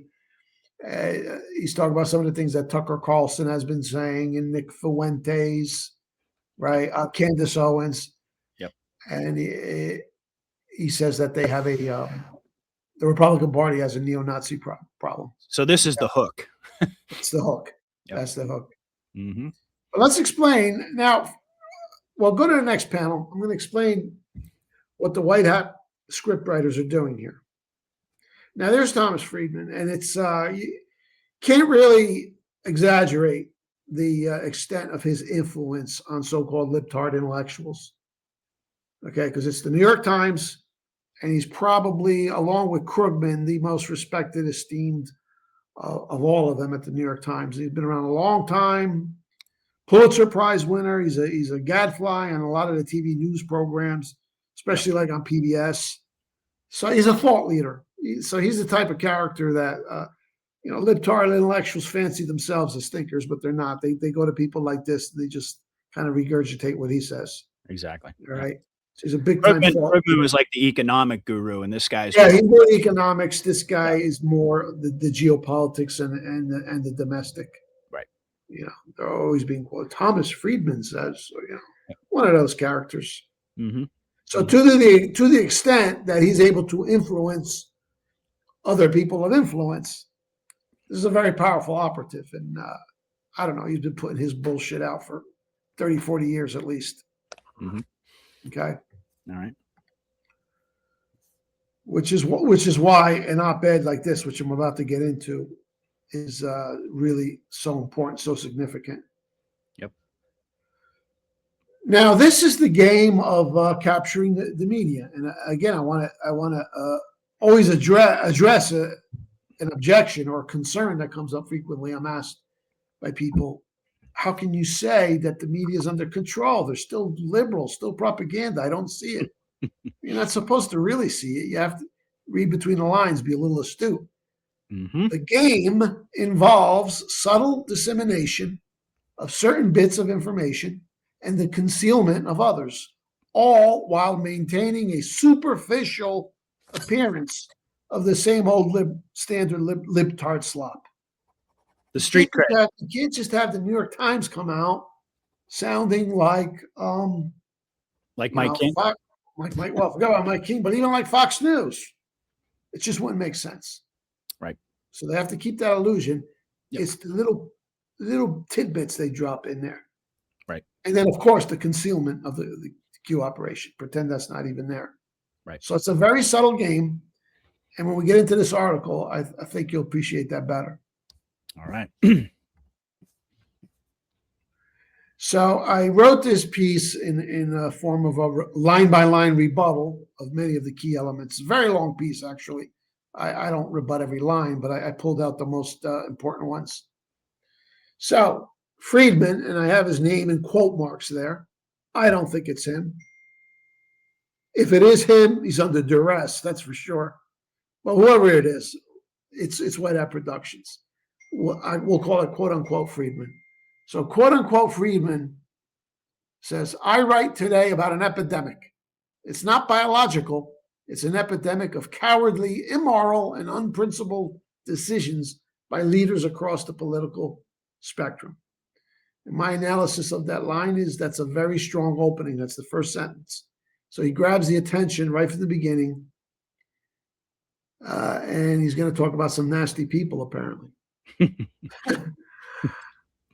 Again, quote unquote, Friedman. The hook. Yeah, that's the hook for sure. Mm-hmm. Our last biological epidemic, so he's referring to these developments as epidemics. That's his metaphor. COVID-19 was a tiny invisible pathogen that made us physically sick. This epidemic of moral cowardice is right in everybody's face, and it's eating away at the civic bonds that hold societies together. And my analysis here is he is about to rip the shit out of his target. Interest is now peaked. So these people he's speaking of must really be evil. And this is standard Friedman over the years. He's a vicious attack dog. Okay? And this is what his readers are used to. And his readers are like little groupies. You have to keep that in mind. Mm-hmm. Friedman. 3 examples preoccupy me personally. Analysis. So it's not just one target, but 3. Very intriguing. Tell me more, Friedman. So here we go. First, the Republican Party today has a neo-Nazi problem that it refuses to confront. Now, again, this is what I mean. You have to maintain the same standard liberal slop in order to be able to sell the poison pills or inject the poison pills. Yep. So he's attacking the Republican Party for having a neo-Nazi problem. That's just typical. And so the analysis here is this. What Friedman is doing here is twofold. Or I should say what the White Hat scriptwriters are doing here is twofold. First of all, he's giving more free publicity to the so-called Nazi Republicans, Candace Owens, Nick Fuentes, Tucker Carlson, etc. They're all mentioned in this article. Mm-hmm. And I'm sure they love that. What I wouldn't give for my name to appear. Yeah. Like that, right? Yeah. In so doing, he is actually elevating the name recognition and stature of these operatives. That would not happen in the past. In the past, the way you deal with these people is you just give them the silent treatment. Once in a while, maybe use them to attack them, but not this kind of front and center publicity. He's giving free publicity. Now, it doesn't mean that his readers are going to go and check them out and be converted. No, of course not.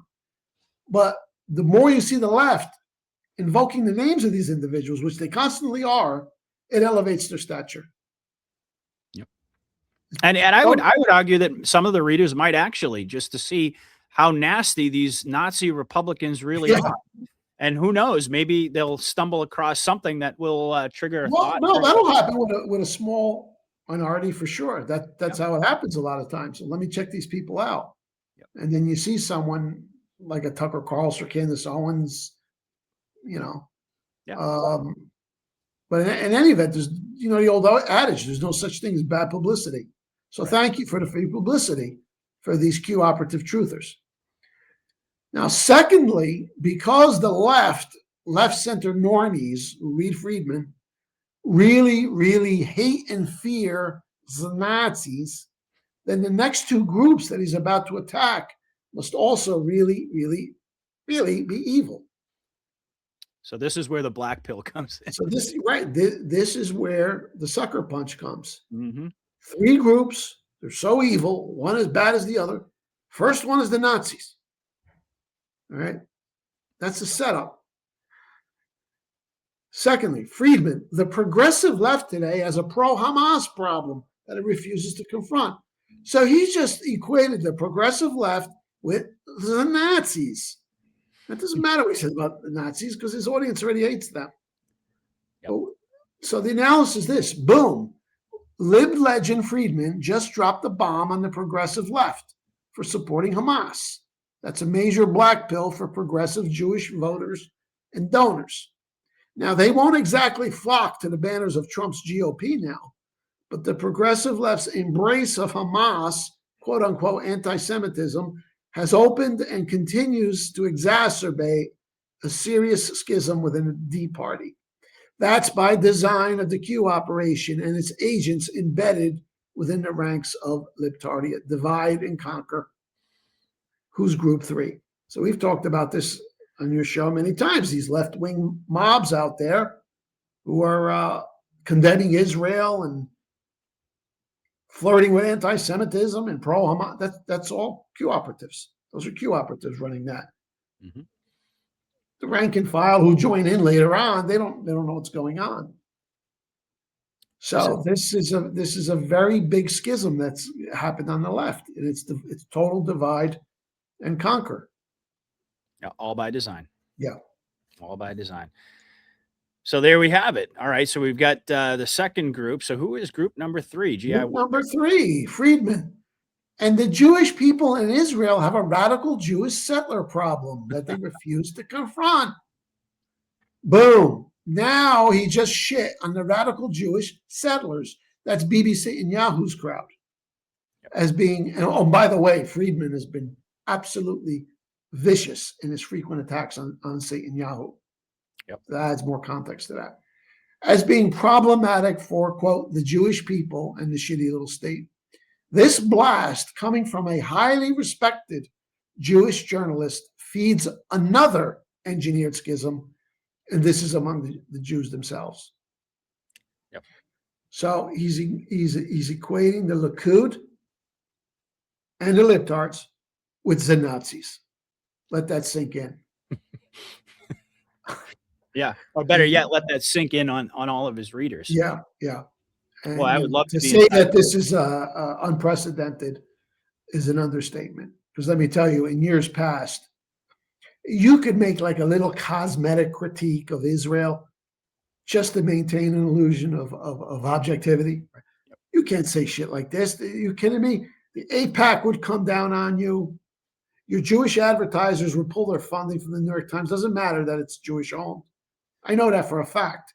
I spoke with a publisher once about this many years ago of a left-wing newspaper. A car dealer threatened to pull all his ads because he didn't like something they said about Israel's reaction to a Palestinian situation. It was like 25 years ago. Okay. Mm-hmm. And now you can equate the Jewish settlers and Bibi's crowd with the Nazis. No. Well, this is truly incredible. So let me just say if I'm getting this correctly. So he starts off by pointing out what his audience believes is the obvious, that the Republican Party has this neo-Nazi problem. Yeah. And throws out the really inflammatory names, Nick Fuentes, and and Candace Owens, but I think Fuentes is probably the most inflammatory of that list, and indeed Tucker Carlson as well. So he labels them as being Nazis. But then he goes on to say that basically everybody on the left, on both sides, whether you're supporting Hamas or whether you're pro-Israel and pro-Zionist, you're basically in the same category as the Nazis. That's right. He makes an equivalence. He doesn't say, no, well, I'm not saying they're as bad as the Nazis. No, he puts them all together. Yeah. That is incredible. Oh, my God. It gets better. But you look at these two images here. That's Q and Q. These left-wing mobs waving Palestinian flags, flirting with anti-Semitism, condemning Israel. It's absolutely Q orchestrated. All right. And I'm not talking about all the attendees. The attendees mean nothing. There's no such thing as spontaneous mobs. It's who's organizing it, who's funding it. Yeah. Who are the agent provocateurs? These are Q ops. That's your 60,000 man secret army. Boom. Yep. And this character here, Bibi, that's not him, but he's serving right now as the perfect straw man. Yep. And everybody hates him, and Friedman hates him. The Times itself has been dumping on him relentlessly ever since 10/7, 23. 10/7 is 17. Yep. So that's how you read these articles in the New York Times. Nothing is what it seems. But if you don't have that depth of understanding of the operation, You might just blow through an article like this and say, oh, it's still liberal. They're talking about Nazis. Now, they're giving free publicity to the so-called neo-Nazis, and then they're condemning the progressive left and the Israeli extreme Zionists. Unbelievable. So what's going through the minds of the readers of this article? That's what I'd love to know. It's total black pill, divide and conquer. Like I said, they're not going to become Republicans, but you know what? They might just turn off of politics. They might not vote. They might not be active. They're certainly not going to write donations to a Democrat Party that's got characters like this embedded in it, that kind of stuff. It's just a divide and conquer, schism, blackmail, not unlike what Trump did with AIPAC, by the way. There's a whole story of how he got AIPAC fighting amongst themselves. He split AIPAC in two. He did that deliberately. Yep. Okay. I mean, it's basically, if you're one of the readers of the New York Times, of Thomas Friedman, and you get to the end of this article, whether or not they're actually thinking this or not is debatable, but you have to come to the conclusion that he's essentially saying that no matter what side of the left you're on, you're no better than these so-called Nazis on the right. Yeah. So where do they have to go, Mike? That's the thing. I mean, so this is bad. This is very bad for Israel's image. I mean, Israel's already been taken out, but unbelievable. Yeah, they really do have no place to go. Really? I mean, yeah. But the best is yet to come. He continues, Friedman. While this may seem like an odd grouping, its elements have more in common than you might think. So there it is again. These progressives and these Zionists are just as bad as the Nazis. An analysis here is what he is saying here is that progressives and Zionist expansionists are the new Nazis. Wow, this is brutal. This attack article is a twofer. Friedman, Jewish supremacist settlers. And I stop right there. Whoa, oy vey. Did Friedman just use the term Jewish supremacist? It was David Duke who most popularized that term by publishing a book in 2003, which was later banned by Amazon, which was actually titled Jewish Supremacism, My Awakening to the Jewish Question. Does anyone seriously still care to challenge me on the New York Times being the Q York Times now? Wow. Tom Friedman used the term like Jewish supremacist. Has that ever even appeared in the New York Times before? Never. No, that's, you don't say such things. That was David Duke's famous slogan. He says the Jewish supremacist. He said, I'm not against Jewish people. It's the Jewish supremacist. And that was the title of his book. And Friedman is dropping that. No way would the real Tom Friedman ever use such a term.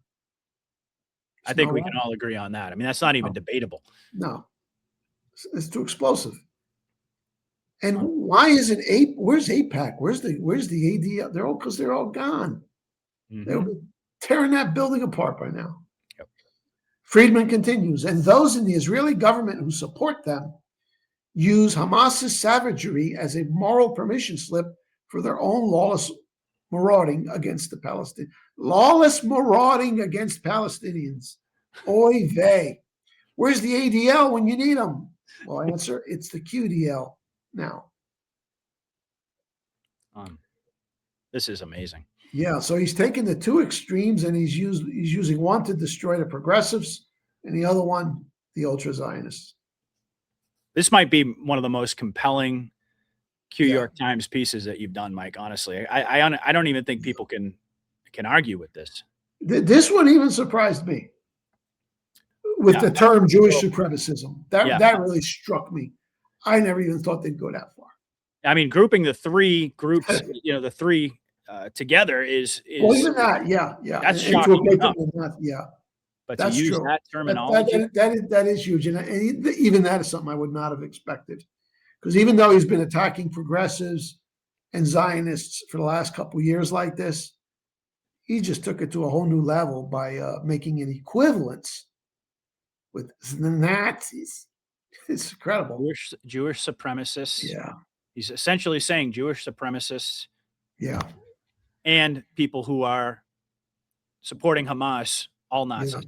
Yeah. But Jewish supremacy, wow, that's So he's just made this sort of talk, which was forbidden forever, socially acceptable. yeah. Okay. Mhm. And then you add to this what the so-called counterparts on the other end of the Q spectrum are doing, which is breaking down the barriers, the restrictions of what is considered proper speech. Mhm. Okay. So it works hand in hand. Friedman, put them all together, and it becomes obvious that we are watching a broad breakdown in the liberal, humanistic order that dominated Western democracies after World War II. Whoa. Analysis. The Q writer here is reminding us that the post-World War II, quote, liberal humanistic order, that's your New World Order, is, as the anti-New York Times has been saying for years now, finished. Tell it, Friedman, tell it. So he's telling us that the World War II order is finished. Wow.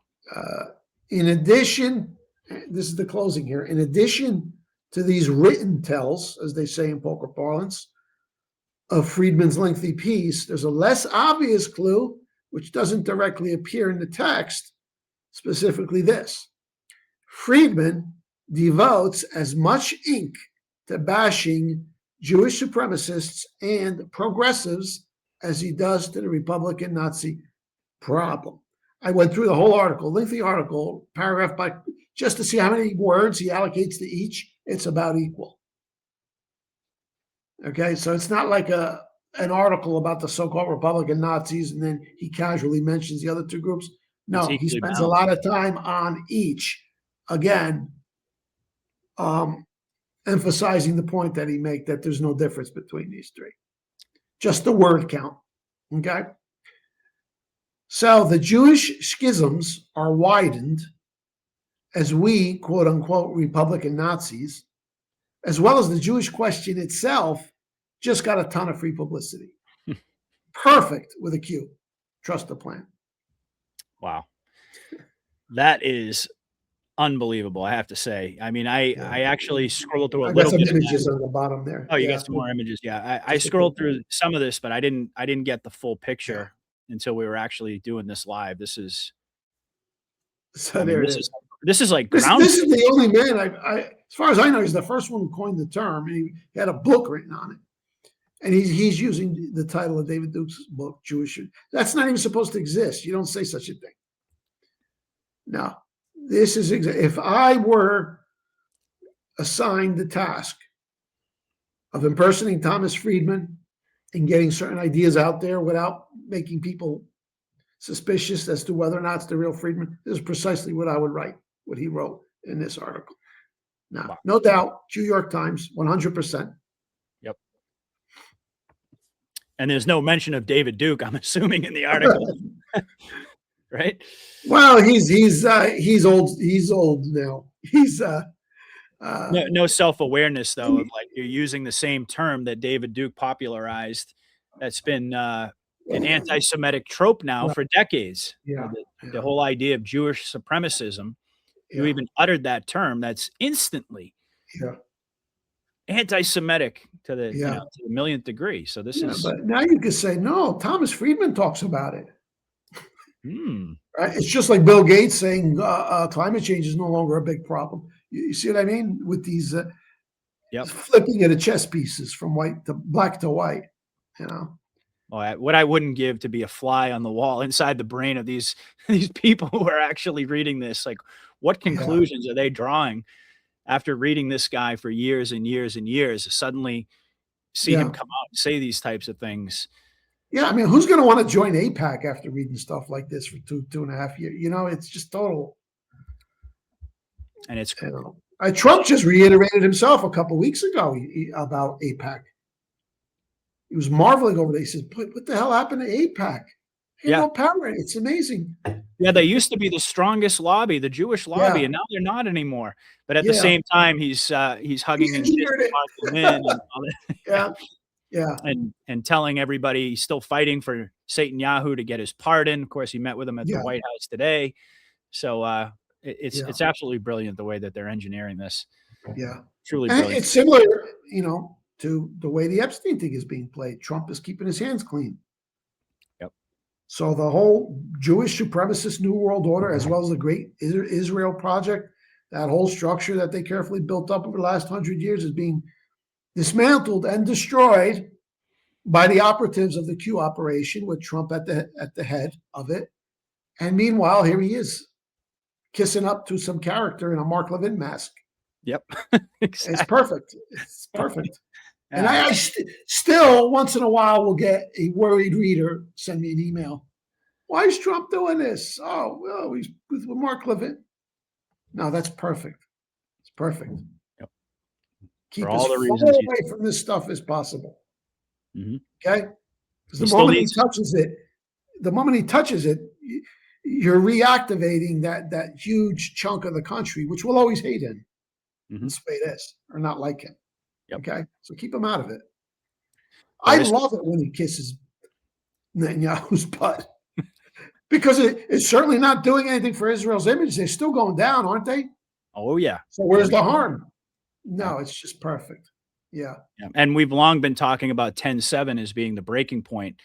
Yeah. And it was very interesting because I came across this post by Matt Gaetz, and he was referencing an article by Mario Newfall, which has since been taken down. But he says here, he poses the question, is it anti-Semitic to point out that under Biden, we couldn't track our weapons shipments to Israel?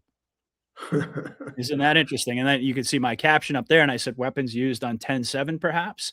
Yeah. Wouldn't it be absolutely brilliant if Yeah. somehow it comes out that that under fake Biden, all of these weapons went missing, and Yeah. it so happened to be the very same weapons that were used to carry out this atrocity on 10/7. I mean, it's speculative. You don't really Yeah. know, but the fact that that's starting to get a little bit of traction there, that these weapons shipments that were sent during that time period are not traceable, not trackable, Yeah. makes me scratch my head and wonder, are we getting closer and closer to Yeah. 10/7 revelations that are going to blow that door wide open? So, well, brilliant piece, Mike, as per usual. Let's go ahead and take a brief interlude, as we do every week here, and pull up Mike's website, realnewsandhistory.com. And we do this especially for those who are new, because I continue to get new followers, as does Mike, by the way. We're going to take a look at his Rumble page, which is continuing to grow. But indeed, we have to keep in mind that there are certainly members of the audience who are new to Mike King, and after hearing his analysis, naturally want to find out more about his work. And so we pause every week to give him the opportunity to talk about his website, his Rumble page, and his general operation, what he offers that, quite frankly, nobody else in the movement is doing, which is connecting the real history to current events, as we've been doing tonight and demonstrating here. So with that, Mike, let me pull up the website and pass it over to you. Tell folks about your mission. Okay. Realnewsandhistory.com. Please visit, bookmark, join my mailing list, etc. Fake history is the fake news that has passed into the rearview mirror. And what I do almost with all my articles and books and booklets and even my podcast video, you'll see this constant theme of the weaving together of history, sometimes going back even a couple hundred years, as we're going to see in one of my following pieces that we're going to talk about, with the contemporary times. And you realize this is all one running story of this New World Order cabal. So if you've never liked history before, believe me, you read my stuff, it's riveting. It's interesting and fascinating, but it's especially compelling because you're going to see the direct linkage, the unbroken chain of events from centuries ago to today. So that's what I do. This site is very user-friendly. So have a look, tons of free articles and stuff. And you definitely want to attend Mike King University. Tuition is only $29, and you'll get my PDF books. All of my books are available either as PDF or in physical format. Most economical is to get all the books in PDF format. You'll get stuff like this. Crash Course NWO, 250 years of the globalist conspiracy in just 1 hour. Large print, lots of pictures. You really come up the learning curve quickly. The Secret Plan to Save Humanity, if you don't have this, you really should get it and get a couple for normies in your life or MAGA normies who are beginning to ask questions. My Amazon page is Mike S. King. If you want the books in physical format, you'll find most of them at my Amazon page. Okay, that's Mike S. King. But these three go together very well. If you want to come up the learning curve yourself, or if you have people in your life, you need to be influencing others. The hook is Crash Course 9/11 Inside Job. That one is so easy to destroy the official story and convince people that there is a dark, sinister force behind that. From there, you graduate to Crash Course NWO, and then the happy ending is The Secret Plan to Save Humanity. These are just $14 each. You can get them all at Amazon. Or if you prefer the PDF package, you get all 34 for just $29. Okay? A lot of people have asked, this question keeps coming up, I couldn't find The Bad War on Amazon. Well, you're not going to find it. I was banned from Amazon. They're not going to allow this on Amazon. Too hot to handle. Even though Amazon has loosened up, they don't like World War II truth or a debunking of the Holocaust hoax either. But you can get these two books in the physical format at my website with realnewsandhistory.com. You'll see on the menu where it says WW2. Okay. And you can get them there. It's also part of the PDF package.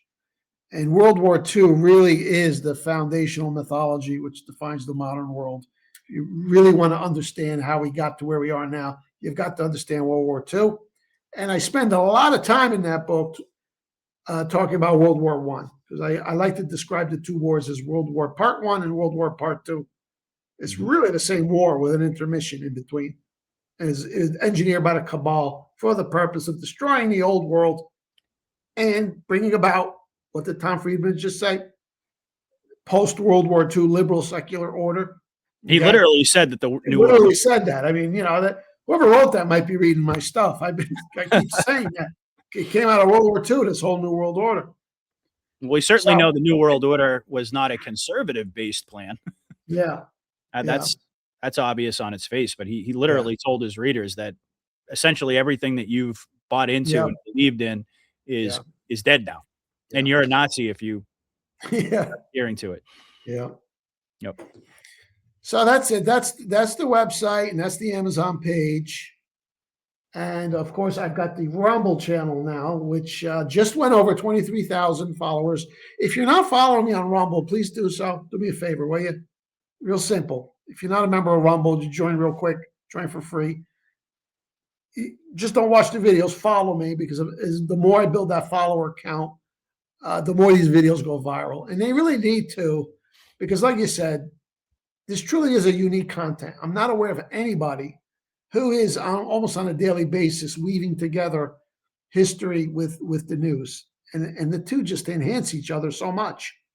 Okay. Well, I don't really think you have any peers as far as that goes in terms of, I mean, just the real news, just the real history that you put out. I mean, I'm not aware of anybody else who's doing even that portion, let alone connecting it to the Q operation and everything that's happening currently. Yeah, well, I had 20 years of studying conspiratorial history, and I'm still learning stuff. We'll get into today some new stuff I learned, actually. So then when the Q operation came along, it's just a perfect fit. And indeed, if you go to the Q boards and you put in New World Order or you put in Rothschild, you'll see so many references. Okay. So if you want to be a very effective and knowledgeable anon, you've got to get the history part of this down. And the history does not start with the escalator ride or even with 9/11. All right. I'm going back a few centuries. But on my Rumble page, which you can find is Mike King /realnewsandhistory.com. If you put Mike King in the search engine, you'll have it linked below. And I do videos ranging anywhere from 10 minutes to 30 minutes, talking about current events, also talking about history. And I'm about to post episode 34 or 35, is it? Yeah, let's take a look at the playlist, because that's this is my epic series here, the rise and fall of the New World Order cabal. You want to go to the very beginning, episode 1, and go all the way through. I'm going back to like the mid 1700s. I even touch upon some stuff that happened in England in the late 1600s. decade by decade, to see how we got from A to B, where we are now. And I'm going to be posting about the Bush years in the 9/11, the early 2000s. Should be up tomorrow. So I'm almost done. I'm almost up to contemporary times. And in the last episode or two, I'm going to be focusing on the Q operation. Love it. So all of this, I've got 34 episodes, probably an average of 40 minutes apiece. And you started this, what, like 3 months ago? I started this in the summer. 4 Yeah. months ago. Yeah. Wow. Yeah. You've been busy. You'll see what I mean. And I always say that it was almost providential that I studied history for so long, that when the Q operation came and I was first brought to my attention, there's someone posting, claims to be military intel, et cetera. It clicked because I had all this knowledge. Mm-hmm. So if you go through this series, watch them in order. And the other thing it's going to do is really, really give you an appreciation. I'm sure everybody already does, but you should appreciate even more the magnitude of this achievement. Mm-hmm. The magnitude of the achievement of building the New World Order. You got to give them credit. They're patient, cunning, brilliant, genius. You almost have to stand in awe of what they built. Yep. And then conversely, what the good guys are dismantling, require just as much genius and cunning. It's just, and you in a fraction of the time that it took to set this whole thing up. Yeah.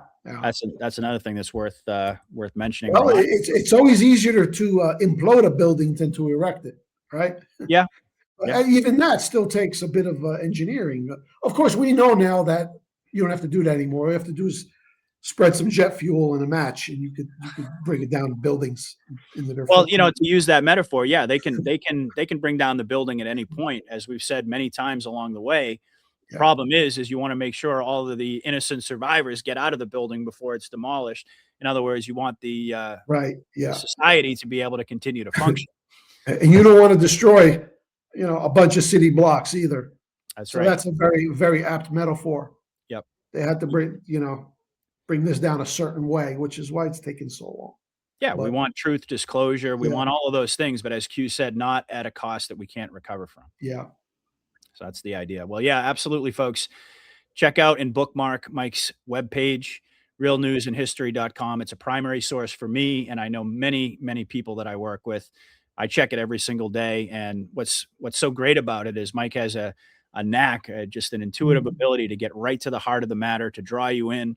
And these articles are literally like a 2-minute read, and you stay up to speed with everything that's going on, and you can connect all the dots because Mike has done the research for all of us, on behalf of all of us, which makes him truly an indispensable part of this movement, a national treasure indeed.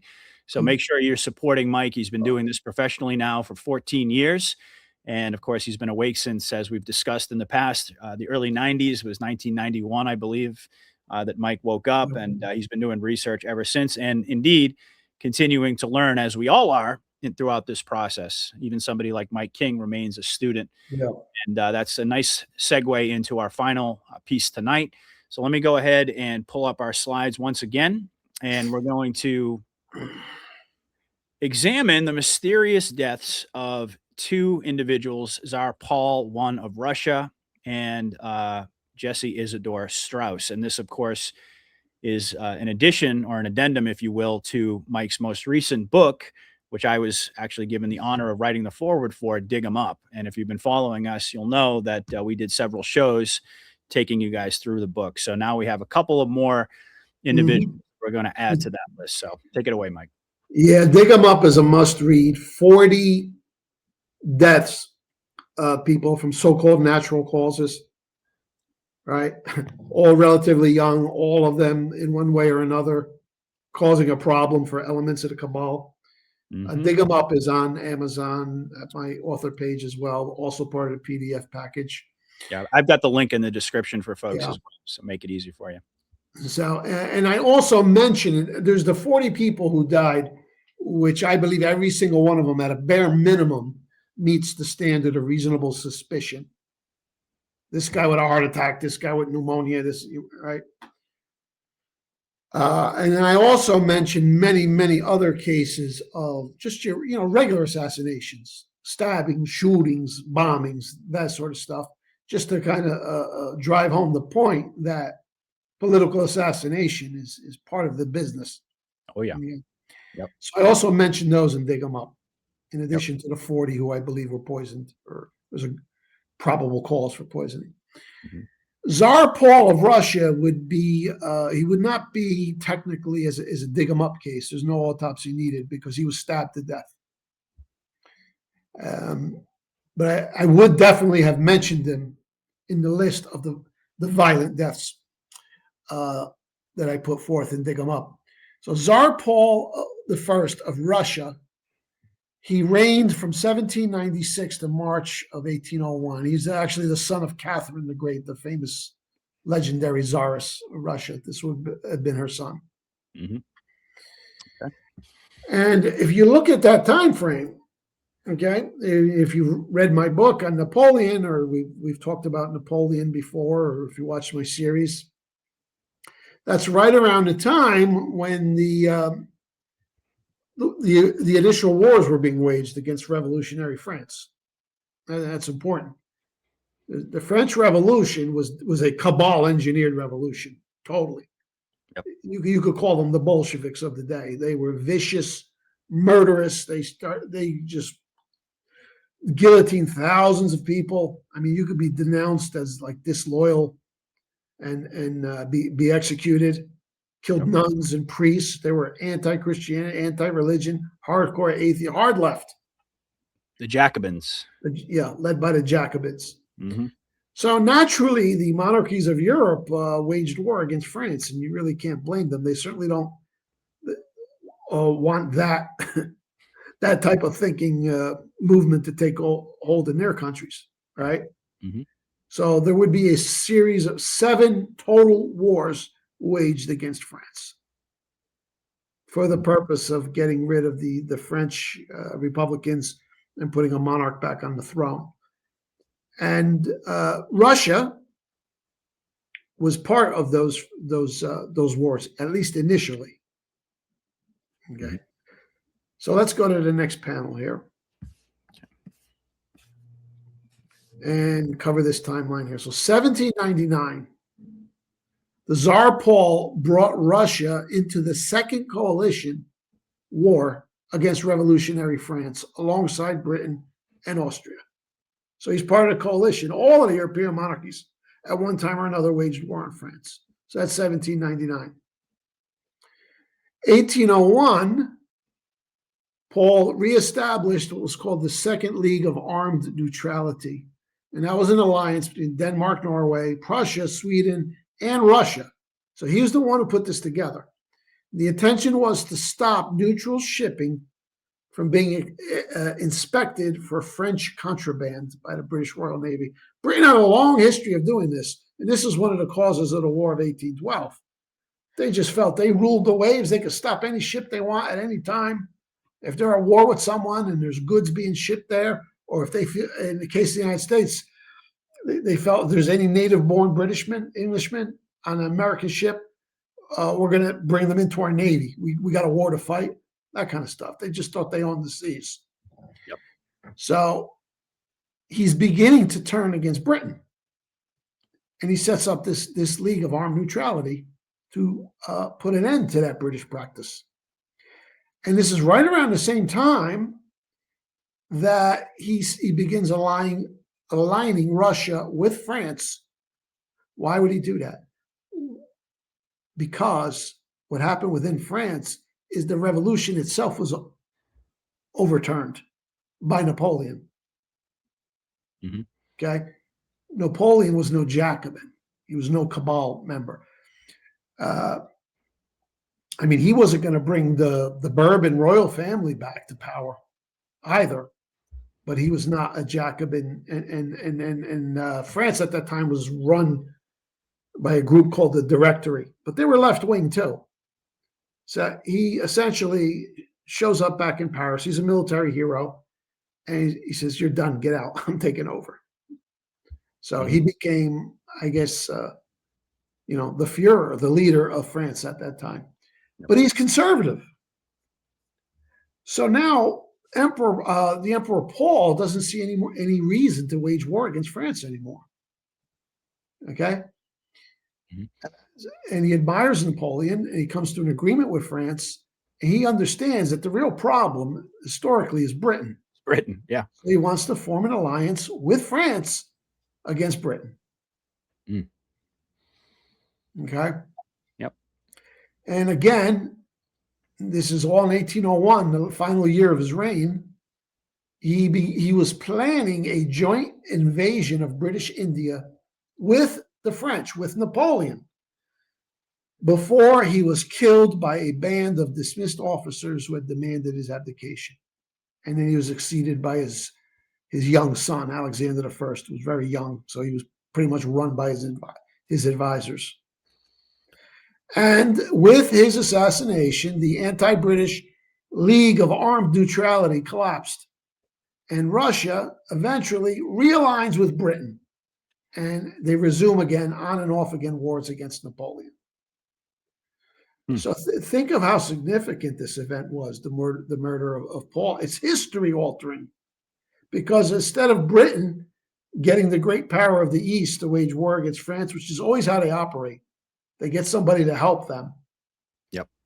Like World War I, they got Russia in on their side from the East. World War II, they were trying to entice Stalin to come in from the East, right?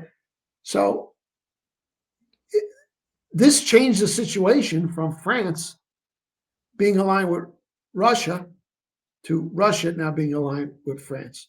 So if he doesn't die, that's it. There's no Napoleonic Wars. The last 5 wars were called the Napoleonic Wars, and they changed the course of history, because when they finally did get rid of Napoleon, who comes to France and sets up shop with his bank? James the Rothschild. Yeah, right. Yeah. Who became the richest man in London because he was financing these last few wars? Nathan the Rothschild. And then the Rothschilds were granted titles of nobility from Austria. So this changed everything. So had he lived, the New World Order is nipped in the bud. Wow. And this is really very similar to how Pilsudski of Poland died. That's so interesting. Eerily similar, because Pilsudski was aligning Poland with Germany. He dies suddenly. He's in my book, Dig Him Up. That was not an overt murder. He just conveniently died. And then, boom, the new boss in town switches sides, and Poland then aligns with Britain. Just underscores the point that we've talked about so many times of Napoleon's significance in history in terms of the cabal being able to expand across Europe. So it's safe to say then that it was Napoleon's ascent to power that changed his mind and caused him to want to align with France against Britain. And that was really, so had Napoleon not been there, that whole dynamic would have been different. Yeah, that's right. That's right. And it's what I always said. There was no need. I mean, I'll give him the first 2 wars. But once these leftists were out of it, and they hated Napoleon, first thing they tried to do was kill him. The Jacobins, they had a stabbing plot that was foiled, and they threw a bomb at Napoleon's carriage, which killed some bystanders, but they didn't get him. And then eventually he crushed the Jacobins. So he says, I've defeated the Royalists and the Jacobins at the same time. But he was... As far as Russia was concerned, that was like mission accomplished. Yeah. They just didn't want to see Jacobins. Right. These royal houses wanted to, because they don't want that spreading in their country. And they knew that these movements were active in their countries as well. But Napoleon restored order, and he was a great populist leader. He wanted peace. He did not want to conquer people. When he went into a country, it's because that country or kingdom was waging war against France. So it's like, okay, I have to take your king off the throne, and I'm going to put my brother in there, or my buddy, or one of my generals. Okay? All they had to do was leave him alone. He didn't want war. Paul understood this, and Paul understood that it's ultimately the Britain that wants to encircle us. So how convenient his assassination was for the British, and also the Rothschild banking syndicate, which was to come. Indeed. So, I would argue that might be one of the most history-altering, transformative assassinations in history. Yep. Because there's no Napoleonic Wars. if he lives. That's right. Now, this is establishment history. I love it when the establishment fake historians agree with me, so I don't have to make the case. This is like known and universally accepted that it was believed at the time that British intrigue was involved in this assassination. Duh, right? The ambassador to the court of St. Petersburg from Britain was the Earl Whitworth, Charles Whitworth. And Emperor Paul, he had dismissed Whitworth. I don't want this guy as ambassador. This guy was a troublemaker, but he was very popular with certain elements within Russia. So you always have this intrigue and this good guys and bad. It exists in every country. So there's rats in Russia too. Mm-hmm. We're willing to work with Britain. Yep. It's also known that he was in contact and he had good relations with the assassination conspirators. We know who did the killing. It's not like they were arrested. It's known. Their names are known. Okay. And he was suspected of providing encouragement and support for them. Well, you think? So they kill Paul and right away they divorce France and they crawl in bed with Britain. Did they ever bring Whitworth to justice after Paul was assassinated? Because after Paul was assassinated, his son went along with these people. Okay. Maybe his son was ambitious, his son Alexander, or he was very young. He was like 22 years old. So they were probably telling him what to do. And it's interesting. I think it was after the fourth coalition war. There were 7 in all. Alexander flips and makes peace with Napoleon. And then he gets reflipped. So it's like going back and forth. Okay? Yeah. But always the British at the head of a coalition. So this never changes. This is a constant throughout history. Britain always had this thing where they can't tolerate any continental power rivaling them commercially in terms of the grandness of them. They always got to keep them down. And they got in bed with the Rothschilds. They saw them as very useful allies because they had all that money. Yep. But ultimately, in the long run, they got outmaneuvered and they lost their empire as well. Yep. Okay. Exactly. Mm-hmm. So yeah, there's no doubt Paul was whacked, and British intrigue was involved.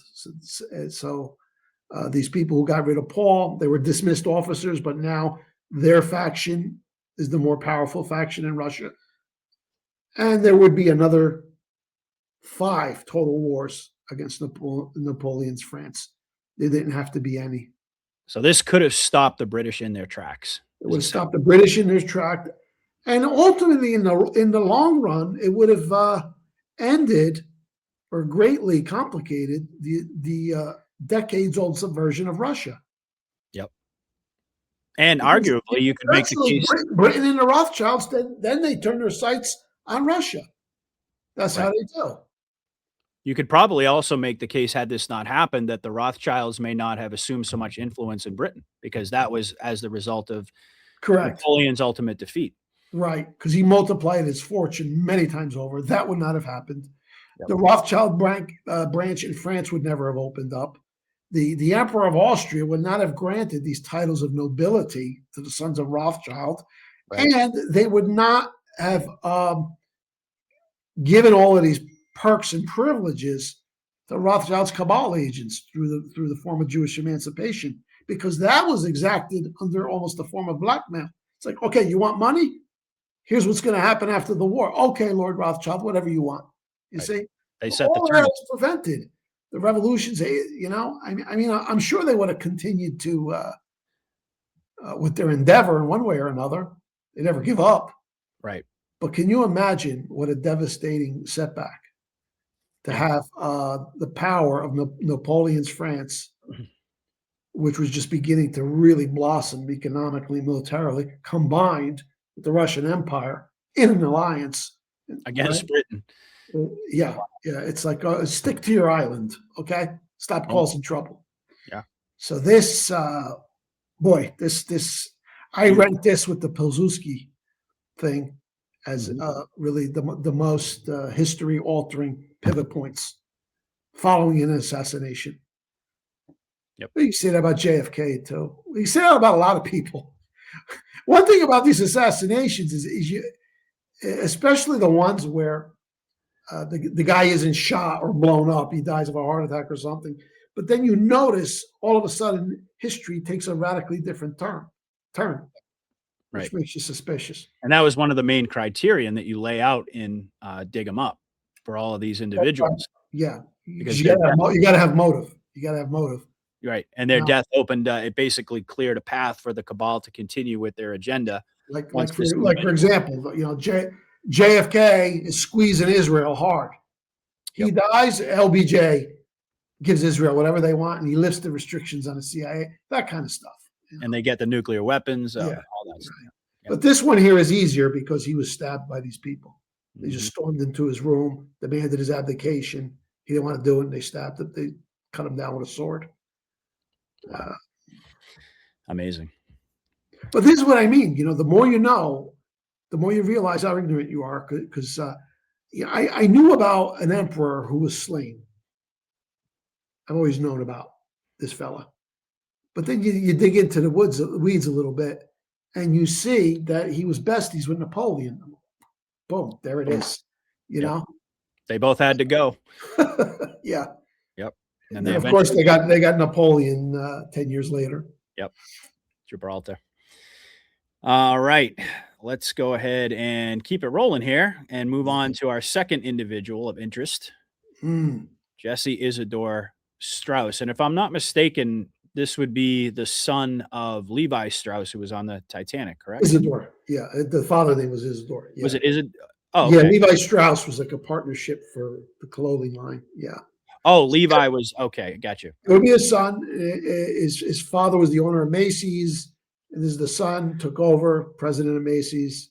Okay. I want to give a shout out to one of my viewers, your viewers, my viewers, and readers who alerted me to this.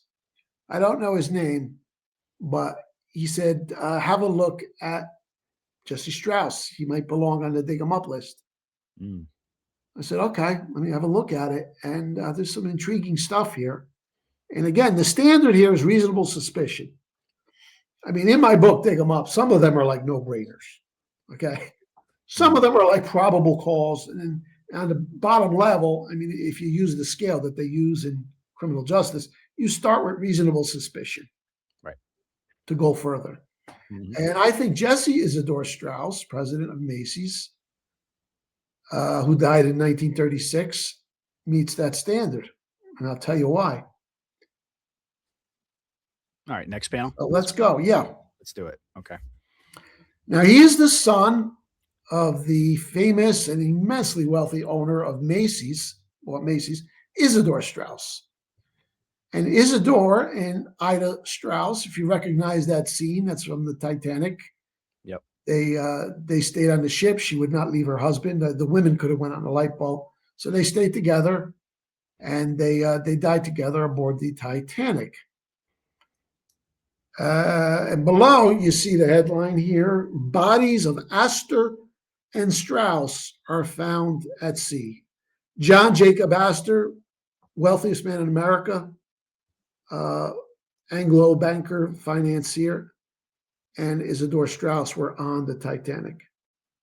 And he did oppose the Federal Reserve, correct? Well, the Federal Reserve would not be proposed until late 1913. At this time, it doesn't even, publicly, nobody knows about the Federal Reserve. But what has been proposed at this time is something called the National Reserve Association, which Strauss strongly supported, and Astor supported, and J.P. Morgan also supported. He was supposed to be on this ship.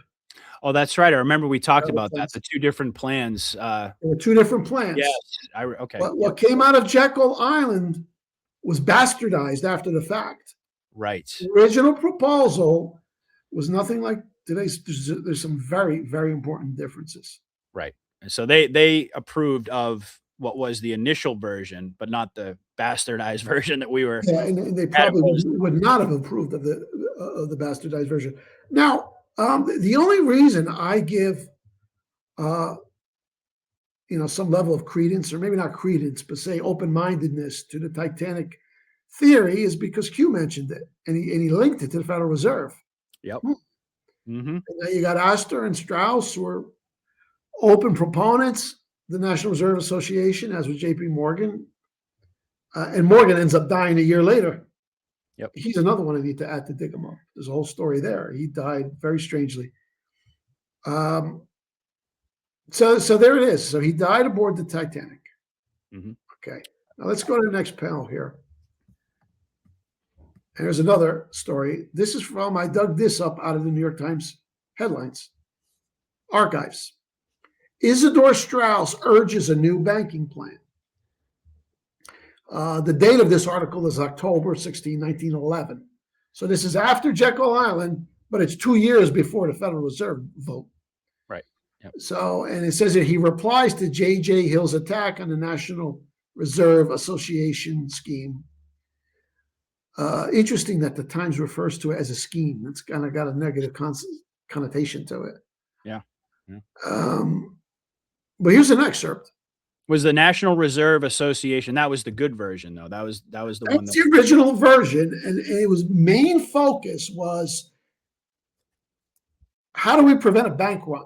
We can't keep running the J.P. Morgan to bail out the banks.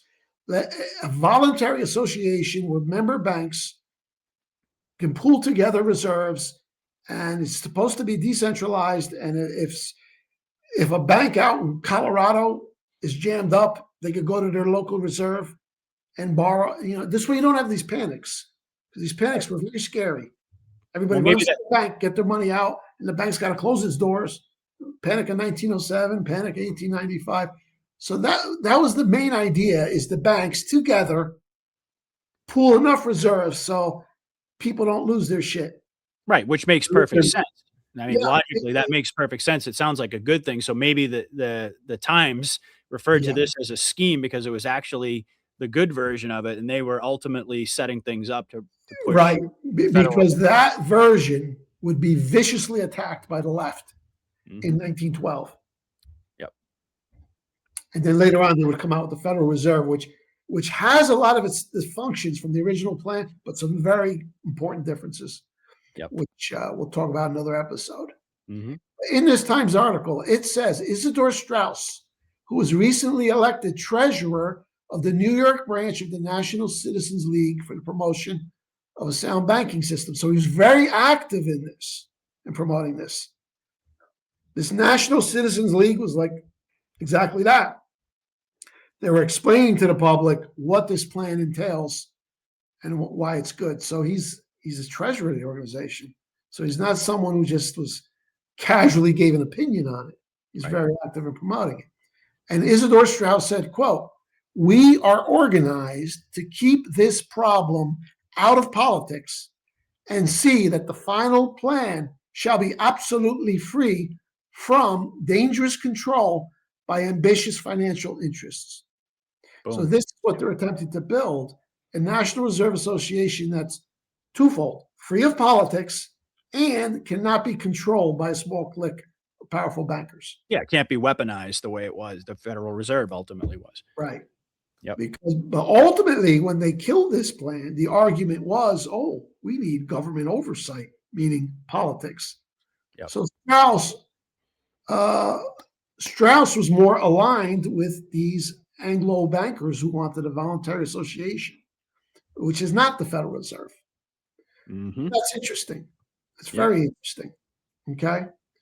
And I write here, the National Reserve Association, which came out of Jekyll Island and was supported by Strauss, Astor, and Morgan, all supposed to be on the Titanic, was thwarted in 1912 and then fundamentally altered by the cabal in 1913. And I can establish, I've got receipts on this, that 1913 version is not the 1912 version.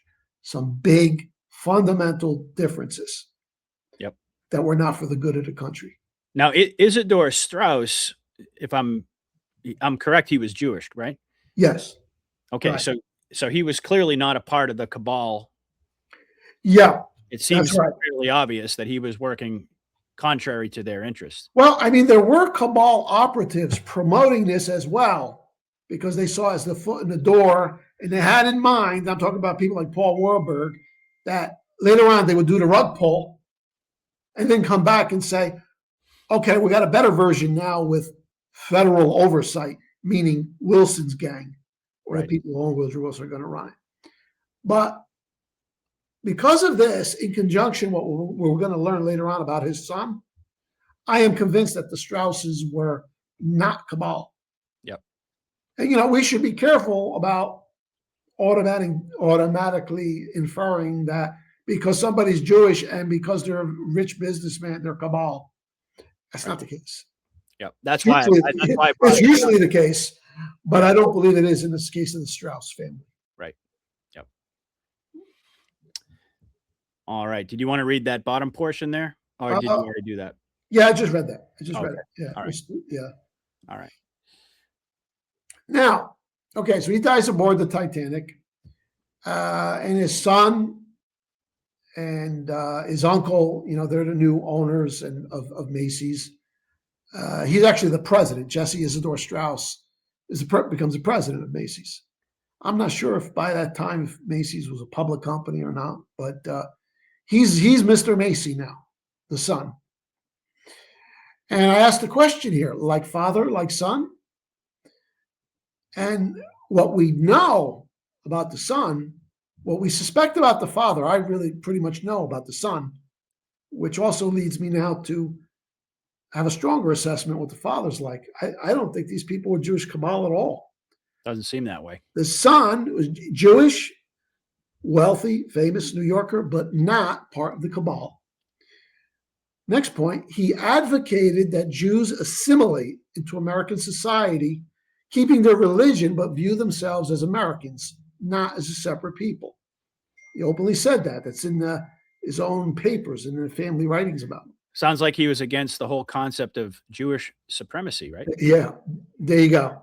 Exactly. He called, this is in the 1930s, he called for American Jews to stop agitating for war against Germany. It pissed them off. Okay, this guy's That's a pretty impressive non-cabal resume right there. It sure is. And now I'm going to bring the receipt for that. Let's go to the next panel. All right. Where would we be without the internet? Where could you find this stuff? I mean, you still got to be a little creative. It's a little tedious sometimes, but that's why you're Mike King. Yeah. This is from the Jewish Telegraph Agency, January 1934. The Reich, meaning Germany, Reich wares are still on display in Macy's. Now, Hitler's been the boss for a year now. And the Jews they've got the big boycotts being organized against Germany, right? And here you have Macy's, Jesse Isador Strauss's Macy's. They're still carrying German goods.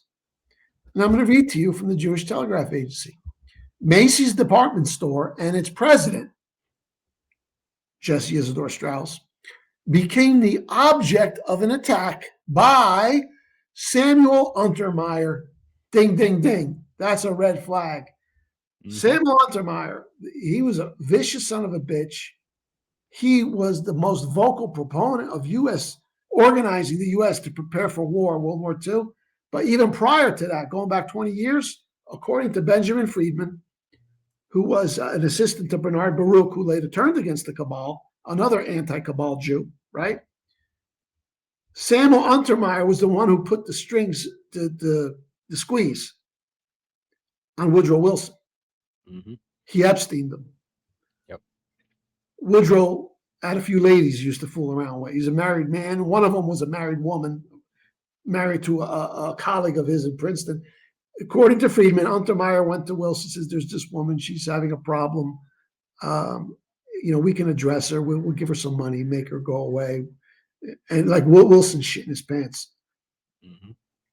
They blackmailed them. They Epsteined them. That's why Wilson was their slave. Yep. Wilson, what do you want to sign? Income tax? You got it. Federal Reserve? You got it. Entry into World War I? You got it. And he was their total slave. Yep. You want me to go give speeches, barnstorm the country to get us into the League of Nations.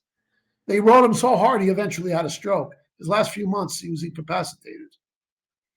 They totally owned him. And Untermeyer was part of that gang, Baruch, Schiff, Warburg, etc. Now, was that the American League for the Defense of Jewish Rights? Was that the forerunner for the ADL? Did that eventually? The ADL was 1913. This is a separate organization. It's all the same gang, you know. But he had an organization, that might have been the name of the organization, that he headed up in the 30s to condemn Germany and also pressure American merchants not to do any business with Germany. So he was real big in that. Oh, that's right. I forgot that the ADL was 1913. Yeah, Yeah. I got my timeline mixed up there. Okay. All right. So Untermeyer was, this guy was a vicious gangster. So when I saw this, I mean, there it is. Untermeyer is attacking Jesse Isador Strauss, whose father died on a Titanic. All right, you see how this is kind of starting to come together? Oh, yeah. I mean, if that's not a receipt, I don't know what is. Yeah. So Untermeyer is president of the American League for the Defense of Jewish Rights in an advertisement which the daily papers refused to publish a few months ago.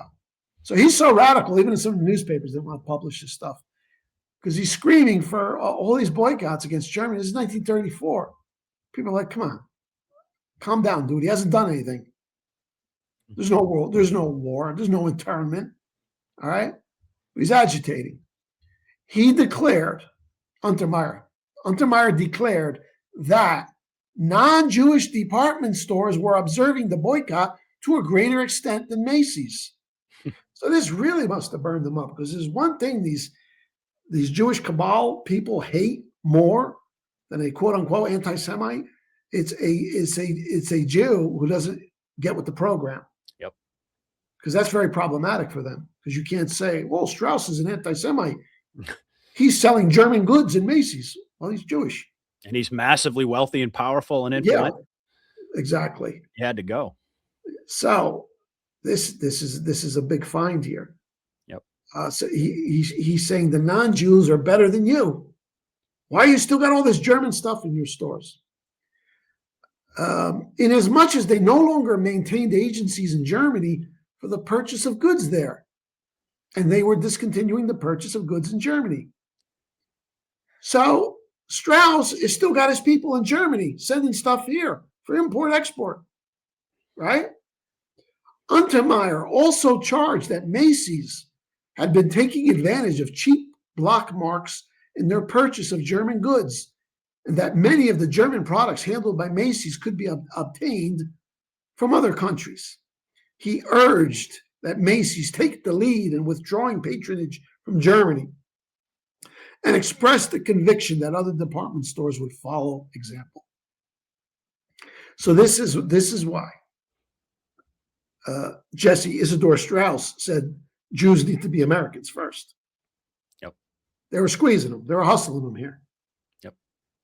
And it was 1933 when Hitler took power, and immediately after was when worldwide Judea, as they called it back then, declared war on Germany, right? Right. That would be in March of 33. Yeah. And some people capitulated and others didn't. But he's saying here some of the Gentile department stores capitulated, but not Macy's. Not Macy's. Now, eventually, they made such a stink about it that demand started to dry up for the German goods on the demand side. Mm-hmm. But Strauss didn't cave. He didn't cave, but the article goes on to say because demand is falling, that they did admit that they're not, the German stuff isn't selling as well. Yeah. Okay. Because that was just the anti-German hysteria they had drummed up. Yeah. And Strauss didn't like it. He said, "Screw you. We're going to keep selling this stuff." All right. And you don't want a guy like Untermeyer coming after you. He went after J.P. Morgan, and then J.P. Morgan dies suddenly a year after. Interesting. Very interesting. Yep. So we continue here. He would be named FDR's ambassador to France from 33 to 36. And we learned that he did not like FDR's tax policies. And it seems that he was anti-war as well. Now, he didn't speak out openly about this, but what happened was before some of FDR's big taxes went into effect, he gave away a lot of money to charity. Mm-hmm. Otherwise, it would have been like taxed to the, you couldn't be able to give money away to charity. A lot of it would have been taxed. Mm-hmm. And there's like a letter I think he wrote to a family member about, he expressed his disagreement with the tax, and I've got to give away this money now. And, so he made provisions because he knew what was coming in terms of estate taxes. So sounds to me like he was a solid dude. Yeah. Yeah. Oh, and by the way, I don't have the list here, but I read the list of some of the charities he gave to. And it was all kinds of stuff. He gave away to, I don't know, it was a church, a Christian denomination church that did charity work. So he didn't care. He would give money away.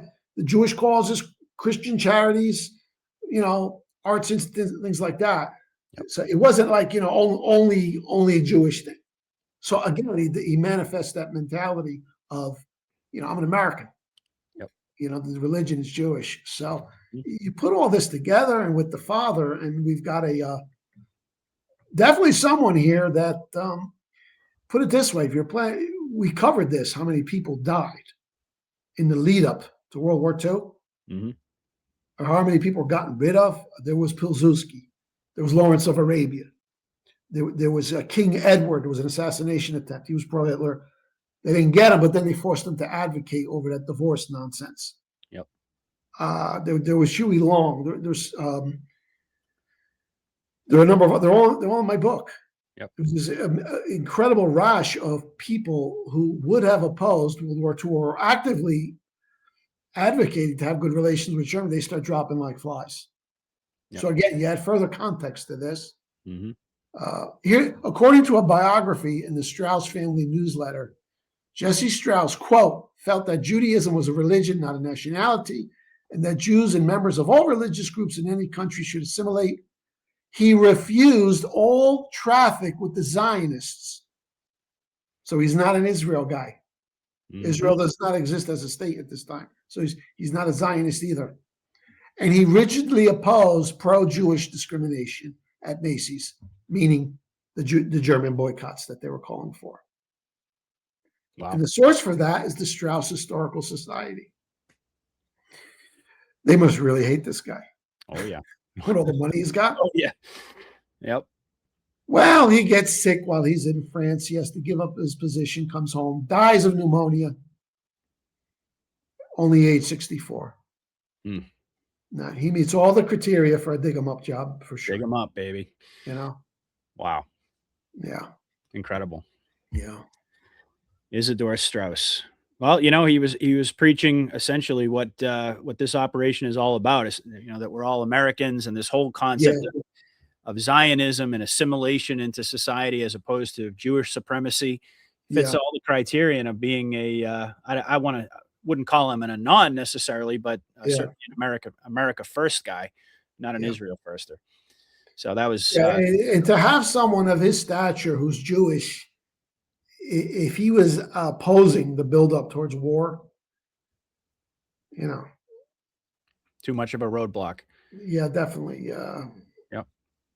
Mm. Yeah, but there's no question. So many of these guys were picked off during the 30s. They had to clear the decks.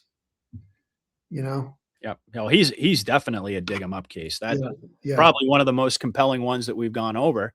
Yeah. Maybe when you get to a second edition, we can add him to the list. But folks, check out the link in the description. I have it there directly, so you can just click on that link and you can purchase Dig 'em Up. If you haven't read it, it's absolutely amazing. If you enjoyed this last segment, you're going to love the book. So thank you, Mike King, once again from realnewsandhistory.com. Folks know at the end of every show, I always ask what's next, because I'm anxiously anticipating what Mike is going to put out and what we can all learn from his incredible research. So you got an article coming out. I think you had referenced something earlier in the show, but it escapes me now. Or you said we were going to talk about something next week. I can't remember. Well, I'm going to just tell you this, that when we meet again next week, I might have a scoop. Ooh. I'm meeting with someone, and I've got to assess this individual's legitimacy. Okay. Still, All right. I have a good feeling about it, but I may have information, or I may be receiving information which is inside information.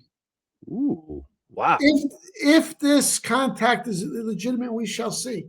You Okay. know? All right. I'm just telling you from a preliminary standpoint, it sounds compelling as hell. So this is somebody who reached out to you recently? Yeah, recently, but I did my due diligence. It's someone who's been following me for a long time, so it's not somebody who just comes along Okay. talking Yeah, so bullshit. you vetted them, hopefully. Yeah. Vetted them to a great deal. Yeah.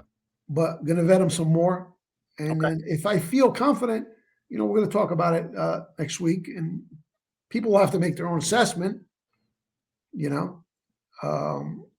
But we'll see. I'm kind of excited about it. Wow. Now I'm really intrigued. Yeah. Well, even if it doesn't work out and you don't end up doing an article, hopefully you'll talk about it at least off air, because I'm curious about this whole situation. But yeah. I also want to assess what would be permissible to repeat versus not repeat. Okay. But yeah, I still got some due diligence left to do before I say, oh yeah, this is a real deal, and I believe it. I'm inclined to believe it based on what I know so far. But And can you give us any indication of what it's pertaining to, or is it too early? pertaining to white hats leaking stuff that they don't mind leaking. Oh, okay. So, All right. this might be a direct pipeline to people who know a lot more than us. Wow. Okay. All right. Maybe I've got to assess the situation better. I'm just saying, in terms of preliminary, positive and very intriguing, but we shall see. Okay. But if it turns out it's going to be some really wild stuff we could talk about next week. Well, there's your preview for next week, folks. Say no, I don't have to say anything more. I think everybody's probably equally intrigued as I am right now. So, all right. Well, hopefully you folks enjoyed. Once again, just a reminder: make sure that you are a member of Rumble. It's completely free to join, so that will enable you to follow Mike's channel, to follow my channel if you're not doing that already.